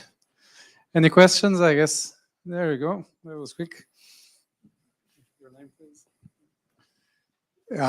I'm Anders Hornslin, Equinor. I just wonder why isn't it more, or why aren't you selling more of these HiPAP system where the MRU, the motion reference unit, is actually integrated together with the transducer to actually get rid of all that offset, all those offset issues on vessels that we usually see. Yeah. So the integrated IMU is built into. We have a HiPAP 502 system actually, which is an over-the-side system with an integrated IMU for vessels opportunity. Yeah. And particularly for AUV operations. The micropap systems have built-in IMUs for that reason. But when it's on a portable pole in particular, you have that bending motion. But we found that the HiPAP poles are pretty stiff actually. So by what we tend to do is we mount the IMU on the hull unit itself, and in the water we just have the transducer. So we don't have the full electronics in the water. We have the processing cabinet, if you like, up on the cabinet, and then we can interface multiple MIUs. So we can actually take the one on the whole unit, and we can take other ones on the vessel. But you're right, you have to take out the. What we see is that if you have an MIU on the bridge and one down on the whole unit, you will see the flex and the shift in the ship. But putting on the whole unit, we take out the problems actually. So if you want to get the best, then we would mount the MGC on the whole unit. We have a bracketry for that. So. Thank you. Thank you. You also go around in the HiPAP sphere. It's 241 elements in there. There's not a lot of space to put anything else in there. So there's not a lot of space to put anything inside a HiPAP transducer with 241 elements in there. So I've seen it. Yeah. I've seen it, but Yeah. kind of an additional unit on top. Yeah, that's right. Yeah. So the portal one, the overside one has a big silver cap on the top, or titanium cap, with the IMU inside. Yeah. Yeah. John? Yeah, it's John again. You introduced the X channels there, Spencer. Yeah. Is that a firmware upgrade or is it a new C node transponder we have to buy? You have to buy a new C node. Oh God, John, I don't want to give you a heart attack, do I? Yeah, that's a very good question actually. Yeah, when we introduced the symbol, we had 56 channels on one carrier frequency. And then we introduced another carrier, 9 carriers actually, with another 56 codes on top of each one, which gave us 10 unique carrier channels, 560 codes in total. And that was done through firmware expansion. We didn't say you need to go and buy, a grey one or a red one. You can upgrade the whole thing in firmware, and it's the same with the X channels. There's enough space in there in the design architecture actually to add this sort of function creep in there. So, yeah, back to the office and just firmware upgrade. But it's an important point because you have to make sure you have the software uploaded, and we don't charge software upgrades on the vessels. It's just maintenance and C nodes we do in the office. Yeah. Good. Thank you, John, for that. Anyone else? Yes. See you again. Yes. Thanks, Spencer, for interesting presentation. I was just wondering if you have a vessel that you want to have the acoustic ability from 0 to 7,000. My understanding, you need 2 poles then. 1 500 and 1 602. You can use the 602 from 0 to 7,000, but you have to be within that plus or minus 60-degree cone in operation. Where we've seen the 602 be replaced on vessels with dual HiPAPs in particular, they've gone for 1 502 if you're going to run off the beach, and if they go into the ultra deep water with the Hugin, they're going to put on the 602 on the other pole. So we've seen that operation as well, but because you can switch the heads out, you do have that flexibility of changing it. What What's the physical limitation actually? Is it not the same elements in it, or why can't you push to 500 to do the same as this one? It's all about signal to noise and beam width, right? So the signal to noise is improved a little bit because we got narrower beam. So by expanding, increasing that transducer diameter and narrowing that beam width, we've improved the signal to noise a bit more, and therefore we've pushed the range effectively. So. Okay, thanks. Thank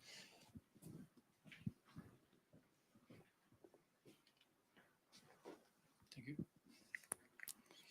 Anyone else? Maybe one Yep, quick. sure. Spence Adrian from UTech. I think in the past I've been recommended calibration depth something 4502. Between 1,000 meters, 500 meters, depends which Kongsberg engineer you talk to. With a 602, would it be a little bit deeper? Recommended calibration depth? No, I would recommend you can calibrate the same depth. Okay. Yeah, if you could go a little bit deeper if you wanted to, but the reason for picking that sort of depth range is it's to get the compromise between having the best possible signal to noise, obviously, and have enough of a baseline on the surface to resolve any lever arms Angles, and other offsets. So, okay. yeah. Well, But you can, it's not a hard limit. You could push it down quite happily to 1,500. Yeah. So it's really going to depend on where you are in the world, right? no real there's no real benefit in going past 1,000, let's say. For calibration, not really. No, No. nothing's seen. Okay, No. but sometimes that's people wonder, should we push it, seeing as we're going to work in deeper water? No, You can do. Yeah. 1,000 is probably good enough though on the way in. No. All right. Thanks very much. Yeah. If you're a Korean shipyard, you want to calibrate in 5 meters because you don't take the boat anywhere. All right, Mark again. Hi, Spencer. Just one quick one. Really good presentation. On the X codes, how does it work if we had like 9 vehicles interrogating the same? Is it the first one wins, or what happens if you get the 2 of them hitting at the same time? And would that slow things down, or is that how we would accommodate it by? You got to be right on top of each other to miss one. And the transceivers, they'll just keep going. So if you miss one, it'll just carry on. Because you're working with inertial navigation on here as well, even if you did miss one, you're not going to have a problem because the inertial navigation, it's an aid to the INS effectively. So. Okay. Thank you. So. Thank you. All right. Quite an interactive audience we have here. Anyone else? No? Okay, there we go. Yeah, it's a long shot, but you were talking about increasing the transducer kind of width, increase the accuracy. Yes. Have you, well, and we see that using in a side scan sonar, you can synthetically actually increase the transducer length or width. Has that been explored in this technology, or? I comment. Yeah, because you are exploring it, or? we are discovery. Yes. Yeah. Okay. We'll have questions after being live, right? Good. Thank you very much.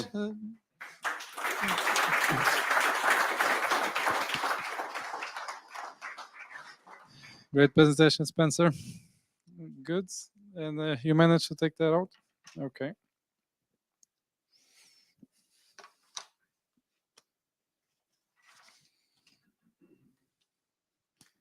Thank you.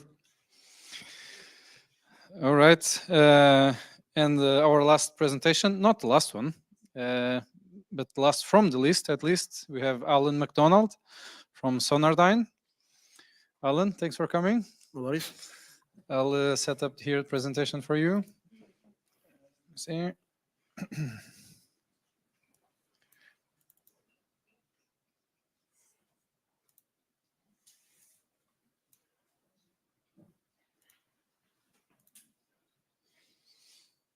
And there it goes. Stage is yours. Yeah. Okay, thanks a lot. This one. Sure. Yeah. Okay. Thanks for asking me to come back and do one of these. And good to see so many people here. Thanks to the other three guys for their good presentations. I normally say when I'm the last one, we leave the best to last, but I don't think that's the case this time. I've got a lot to do to make this as interesting as the others. So what I'm going to talk about is probably along the same lines as Spencer's, but it's more about rather than new technology, it's about optimizing existing technology. And what we did, that's the basis of this presentation, is we worked with two research institutes, one in the US and one in the UK, about trying to get the most range we could out of a USBL system. And as well as doing positioning, doing telemetry as well over long ranges. Spencer's opening about what is deep water was quite applicable to this. I know a lot of the examples there were oil and gas fields. What I'm talking about is ocean science, and the ocean science guys look at oil and gas and think that's just basically what a swimming pool depth is.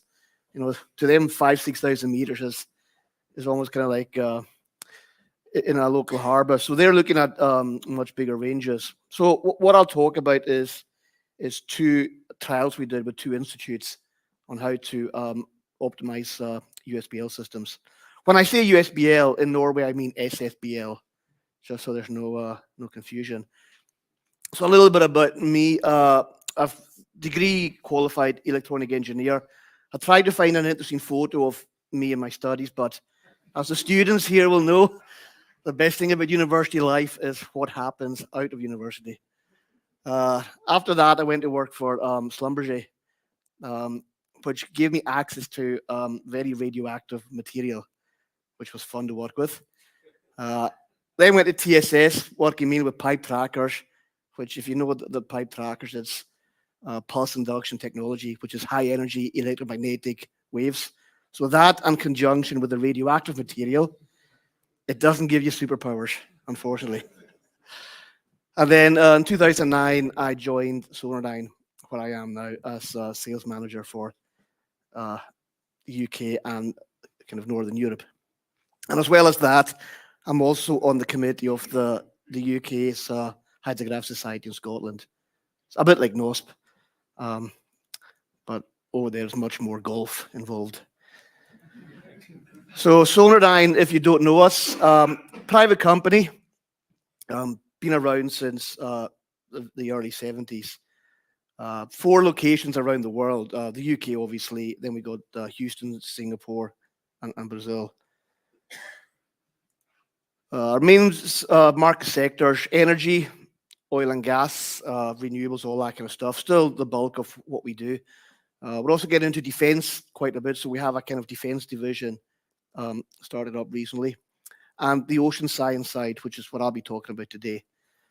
And Sonardyne itself is part of what's called Clevelia Group. It's effectively Sonardyne by another name. It's just that when we were buying other companies like IVA and Voyas that some of you might be aware of, they didn't like being called Sonardyne, so we just made up another name called Clevelia. So in the ocean science kind of space, these are some of the people we've been working with over the years. Quite a few of the major institutes around the world. And these guys are normally, quite demanding in terms of what they want from equipment. And a lot of what we've done with Sonardyne and oil and gas is kind of, it's transferable. So what we develop on the energy side gets transferred across to the ocean science side and vice versa. So getting on to the technology I'll be talking about, USBL systems, as Spencer was speaking about, they're fairly simple. They calculate a subsea position by measuring a time and a return angle. And from that, you get a range and a bearing to the target. It's dependent on high accuracy ancillary sensors, so GNSS, roll pitch, heading, things like that, and precise timing. And normally, there's different ways of specifying accuracy of the systems. The way we kind of spec it is as a percentage of the slant range. USBL systems are fairly easy to install, fairly easy to operate. So they're handy as a kind of like a good kind of all-round positioning system. But the deeper you go, the less accurate they become due to the slant range error. That's one of the kind of disadvantages of them.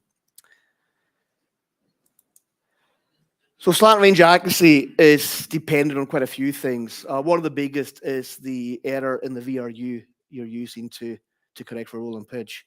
So there's just some plots there about how you can see different VRU errors from different sensors translates to different positional errors as you get deeper. So the better your VRU is, the better your gyro is, the better your USBL system generally becomes. Other things that affect the position error, I said GNSS, so you got noise or offset errors. How good your AHRS is. Other things like how close it's mounted to the USBL transceiver head. Spencer mentioned kind of ship flex. If you've got it mounted somewhere else, that's in a different location to the transducer pole. That's a big problem. Misalignment in the various vessel frames to sensor frames. Things like sound speeds, ray bending, bad SV measurements, things like that, timing latencies.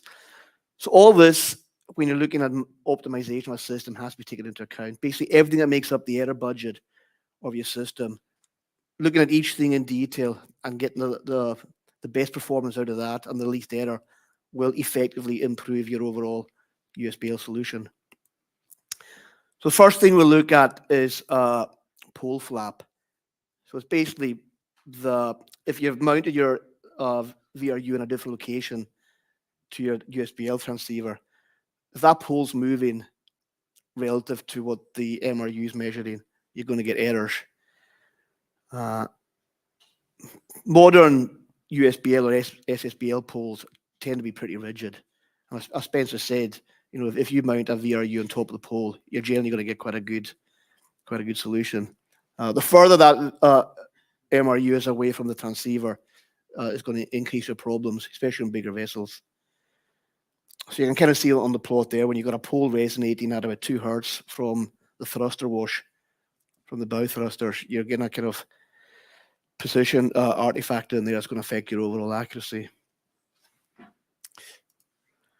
One of the things you do to get rid of all these errors is a calibration. Every USBL manufacturer has their own way of doing this. Ours is called Cassius. It's built into our software. But effectively, it's the same thing. It's just a way of looking at all the different sensors in the system, looking at the errors, and then taking these all out mathematically to give you kind of the best post position. And the question, I think that was you, Adrian, about maximum depth for calibration. We're pretty much the same. We could say max 500, but you can't go deeper. We've had people calibrating at 3,000 meters. It doesn't get that much better over 500 meters. But that's what we would recommend if somebody says to us, if you're calibrating in shallower water, which is a lot the case in North Sea, we would always say, try and get it at the depth you're going to be working at the very least, to minimize the errors. If you can do it deeper, do so. So all these errors are looked at, they're quantified, corrections are provided, and then that gives you an accurate seabed position of the transponder you're doing the calibration. Effectively, it boxes it in. So going to the trials that we did, the first people we worked with was Mbari over in the States. We were on there with their research vessel, the Rachel Carson. So that was done in Monterey Bay in California at about 3,500 meter water depth. So what we did with that was we fitted one that they didn't have an existing suitable pole for us. We put an over-the-side pole on that with our gyro USBL transceiver, which I talked about. And that was kind of roughly mid to the end of May in 2017. We did that. Then we did one of the NOC vessels, the James Cook. That already had 2 Sonardine USBL systems on there. So we just took one of them off to put the transceiver I'm going to speak about in this presentation on there. Both the systems on that worked on the MF band, which is roughly the similar frequency to what most USBL or SBL systems are. So what we did for this one, both trials, was actually put on our LMF system, which in this model here, the Gyro USBL, has an integrated high accuracy AHRS in there. So it's based on our Sprint INS technology. So it's built into the same physical housing as the USBL transceiver, and it's usually pre-calibrated by us. So that takes away your problem of things like pole flap and offset errors in there by having the same unit. We also used a couple of our LMF transponders. So we had an omnidirectional one for the Embari trial and a directional one for the NOC one. So the reason we went LMF, as I think Spencer alluded to, in the MF band, you can get to about 7,000 meters with favorable signal-to-noise ratio. Anything over that range, you're looking at lower frequency. So for these guys at Embari and NOC who wanted to do the trials, we had to go to LMF. And going to LMF gives you certain advantages in that its absorption is less through the water column. So you can transmit the signal much further than you can with MF. So the two plots there are just some of our analysis, USBL analysis software. And you can see with the MF side, we're getting down to about just under 7,000 meters in the kind of MF band. But we go to LMF, in theory, we're kind of down to 12,000. So that's the reason we go LMF for these extended ranges. Probably the biggest problem you're going to have with any USBL system is noise. That signal-to-noise ratio that was spoken about previously is pretty much the key to how good these systems are going to work, whether it's MF or LMF. The more noise you have in your operating frequency band, then the less dynamic range you're going to get, because that signal-to-noise ratio is worse. And what we actually found was the systems were pretty much compatible in their noise profiles, certainly in the MF band, and then again in the LMF band. The problem with going into the LMF band is that it tends to come into the area of the noise profile where the vessel thrusters have more of a problem. So that's something else we have to take into consideration. And you can see in the plots there, the noise levels get higher as you kind of encroach into that MF band. So taking that into account, there's also a frequency dependent effect on the precision of the measurement. It's due to the change of phase across the aperture. So basically, the higher the frequency we are, we get better angular precision, which gives us better resolution. So another disadvantage of going to lower frequency is we lose that kind of measurement precision effect we get from the higher frequencies. Again, that's something else we take into account. But you do get to a point where the signal noise benefit you get in the LMF kind of outweighs the precision you get from the higher frequency. So there's always a crossover point where the MF will drop off and the LMF will come up. And it's signal noise dependent where that point is. And that depends from vessel to vessel. But in the case of the James Cook, we found that round about, I think it was just under 3,000 meter range is the point where the LMF crossed over to become better than the MF version. We actually had on that vessel, because there was two USBL, Sonardyne USBL systems on there, and both MF systems, when we put the LMF head onto the pole, we'd actually get a direct comparison between MF and LMF, which is why a lot of the plots here are based on the NOC trial. The other problem we've got with a lot of research vessels, there's a lot of acoustic noise on there, whether it's thrusters, different sonars on there, different single beam, multi-beams, ADCPs, all kinds of stuff on there. And what these will do was they'll generate a noise profile across the whole measurement spectrum of the USBL systems. So this is just a screen grab of our one of our diagnostic windows. And basically anything that's not blue is a noise source to our system.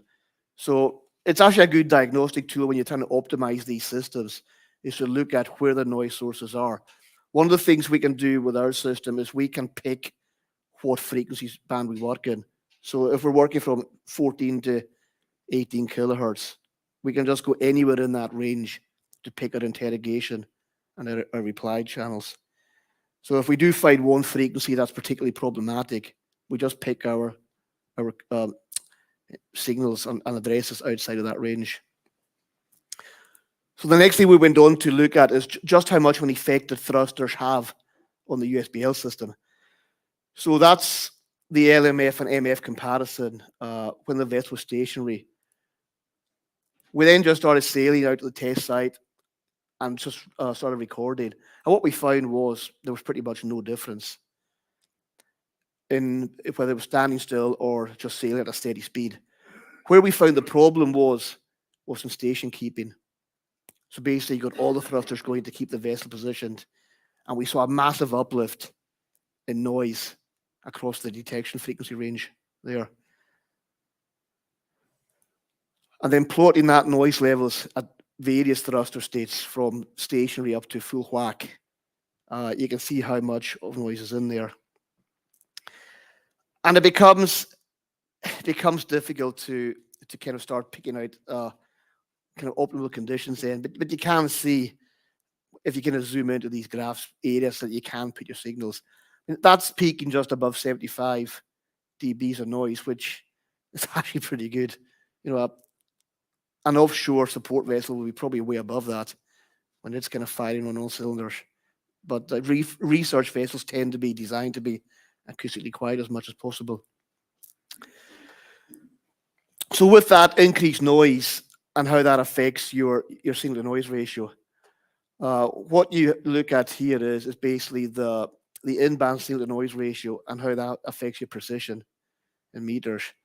And basically, the worse that signal to noise ratio gets, the less your precision becomes. And I've said it before, and I'll probably say it again before this is finished. Signal to noise is pretty much the defining metric that how good your USBL system is going to be and how far you're going to get detection. The better you can make that, the better your system is going to perform. So that's the results from the USBL calibration from the James Cook. If you've seen our kind of Cassius software in action and the report it generates, you'll kind of be a bit familiar with these figures. So we normally look at the 1 DRMS figure when we're looking at the results. And that was after the calibration, we got about 0.17% of slant range accuracy. The slant range accuracy, it's one of the reasons I hate USBL datasheets, including our own. It's because a lot of the time what you'll get on there is optimum conditions. You never get that in the real world, or you really do. So you kind of have to take these things with a little bit of a pinch of salt. You can get close to the published results easy on all the systems, but there's things that will affect your system you got no control over. Noise, things like that, how well somebody's installed things. So it's just bear in mind that not all USBL systems will match their quota specs. There's a lot of work has to go into optimize them, which is the whole point of this presentation. So the actual trials themselves were both conducted the same way. We deployed a transponder, did a Cassius calibration, and then we sailed off tracking the beacon. And during the tracking of the beacon, we would do telemetry tests. So we would stop tracking and then start using the modem capability of the USBL system and seeing how much data we could transfer the further away we got from the beacon on the seabed. So that's the results of the James Cook. So you can see here it's tracking. So that's the slant range to it. There are telemetry tests there, and then stop for more telemetry tests there. So what we got with that was, so at the depth of 4,300 meters where the beacon was, the slant range, so basically that range there, we got to just over 11,000 meters when we started conducting these tests there. So that's pretty good. We did the same with the, if I can get the thing down there, with the Rachel Carson. So very similar tests. So slightly shallower water for the transponder deployment. Similar Cassie's result with the calibration.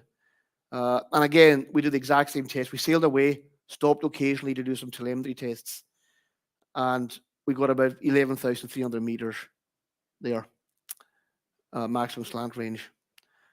Now that could be depth as well. It's just a physical distance from one point to another. It could be straight down, it could be out. And the actual telemetry test came back as that. So where we looked at the range of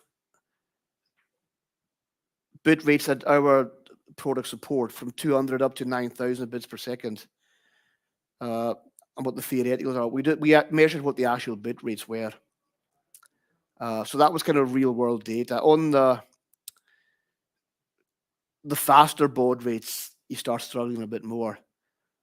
But we were looking at pretty good actual rates at over 7,000 meters away. So now that kind of showed us that, as well as the positioning being pretty stable, it showed us that telemetry at these ranges is also perfectly capable as well. So that was the two tests we did. They were compatible, and they kind of pretty much backed each other up in terms of what we expected from the equipment. So in summary, to optimize a USBL system, it starts with optimized installation, the physical installation, getting your noise sources reduced as much as possible, making sure your lever arms and all that are into correctly, making sure your auxiliary equipment, your gyro, your MRUs, is all that is as good as you can get it. USBL systems only as good as the ancillary sensors you connect to it. No point buying a state-of-the-art USBL system and using the MRU in your phone. It's not going to work. MF still preferable for short ranges because you get the increased resolution. But LMF, after a certain crossover point, will start working better for long ranges and give you pretty impressive results. And the best thing to do is, if you're using these systems, is to understand what they do, understand how to optimize them, what their limitations are, and as it says there, train your team.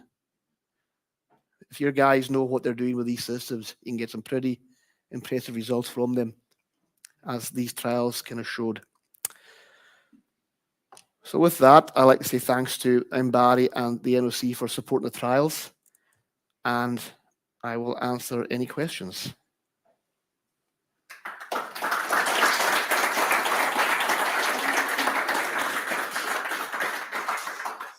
Thank you, Alan, for a great presentation. Any questions?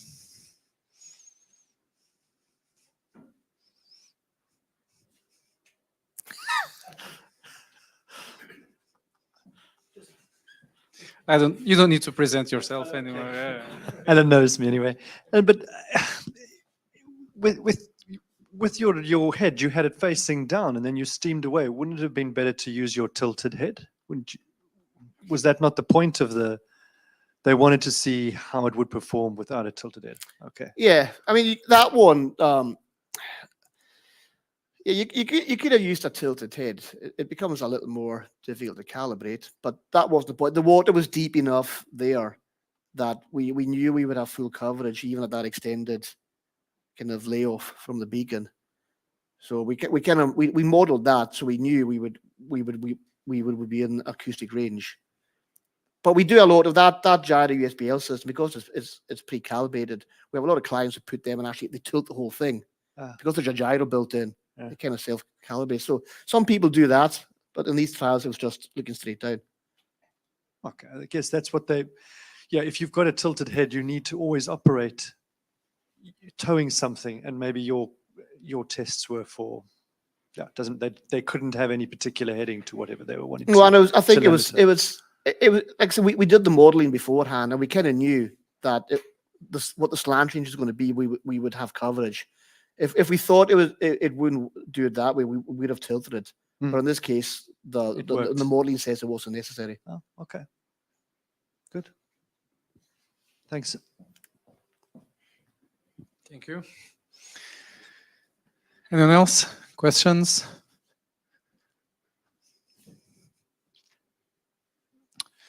Oh, okay. Alan, thank you very much.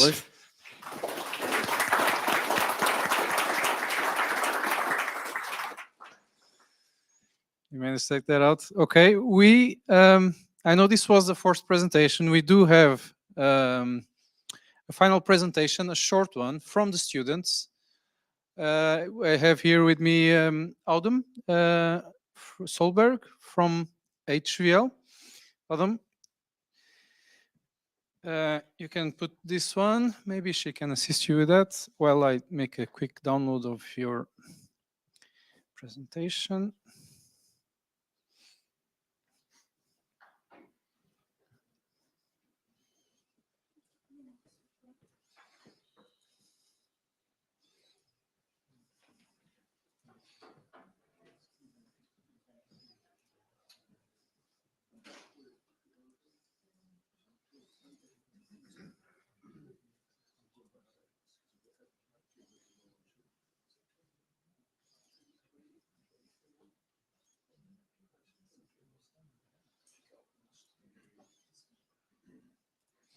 Sorry, I need to do that again.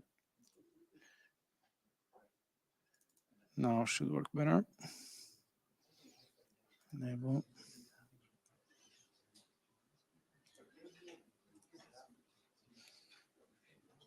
And it's on.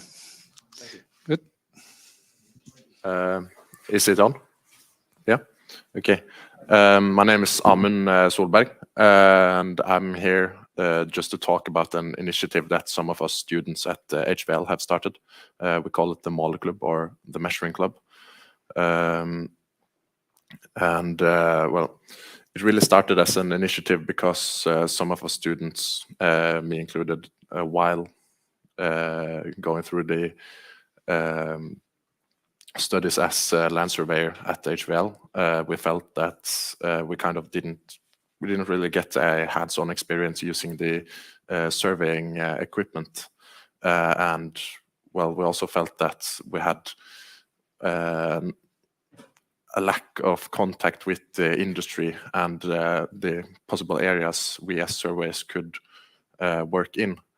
So we wanted to create an arena for students studying land surveying at HVL to kind of get in contact with the industry in surveying, and also get a hands-on experience using some of the equipment, and kind of, well, as our goals say, we wanted to further the technical competence of the students in the first and second year especially, and also increase their confidence, because a lot of people didn't really feel that they had the confidence to go out and search for jobs in the industry of surveying, which is a really broad area.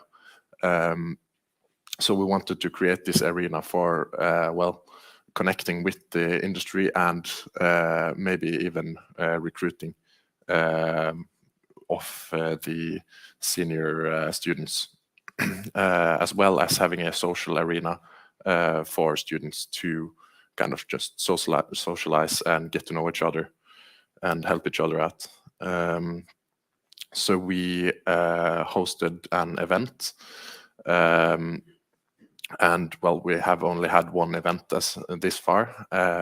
We gathered around 60 of the students studying land surveying, and well, that's a really huge number of students participating. We had three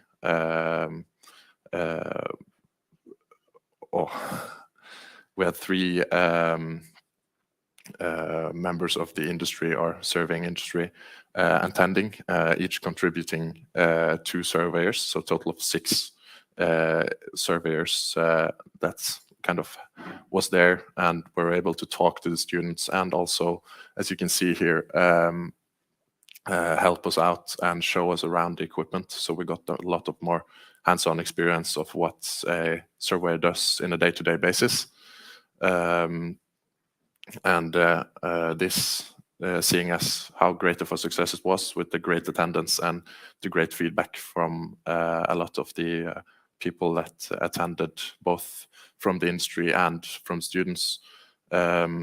We are going to repeat this in the autumn semester at least once, hopefully more times.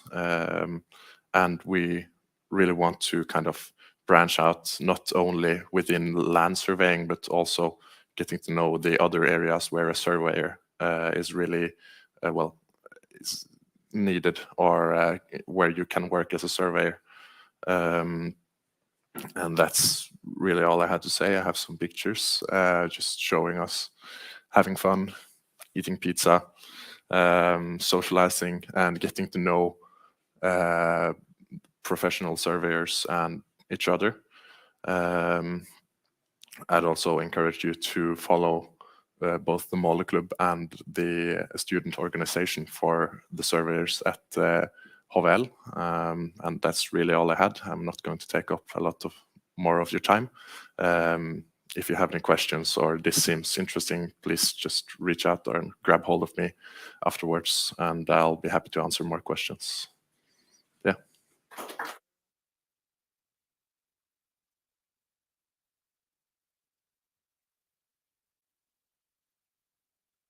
Much. Oh, is it okay? Thank you very much, Amund. We support, of course, at NOSP, we support all these initiatives with the students, and happy to have you here and to see your presentations, and to see that you are enrolling the students into the professional life. Very good. Before we finish, I would like just to call the presenters for 2 minutes, if that's possible. Maybe we can just point it here. You as well, you are a presenter.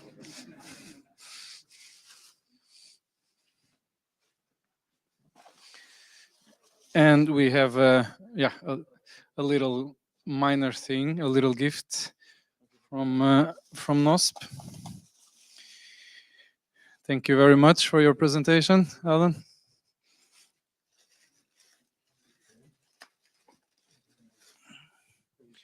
And one more. There you go, Mark.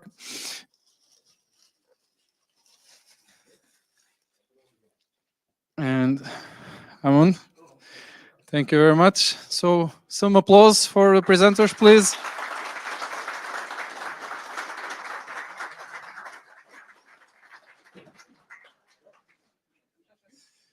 Okay, thanks everyone for coming. It was a pleasure having you here. Hope you enjoyed the rest of the evening. I think we can stay here for a little bit. Not sure how much, but I guess we gentlemen in the corner can say something there. And after we go downstairs for some chips and some drinks, if you are interested in. Thank you.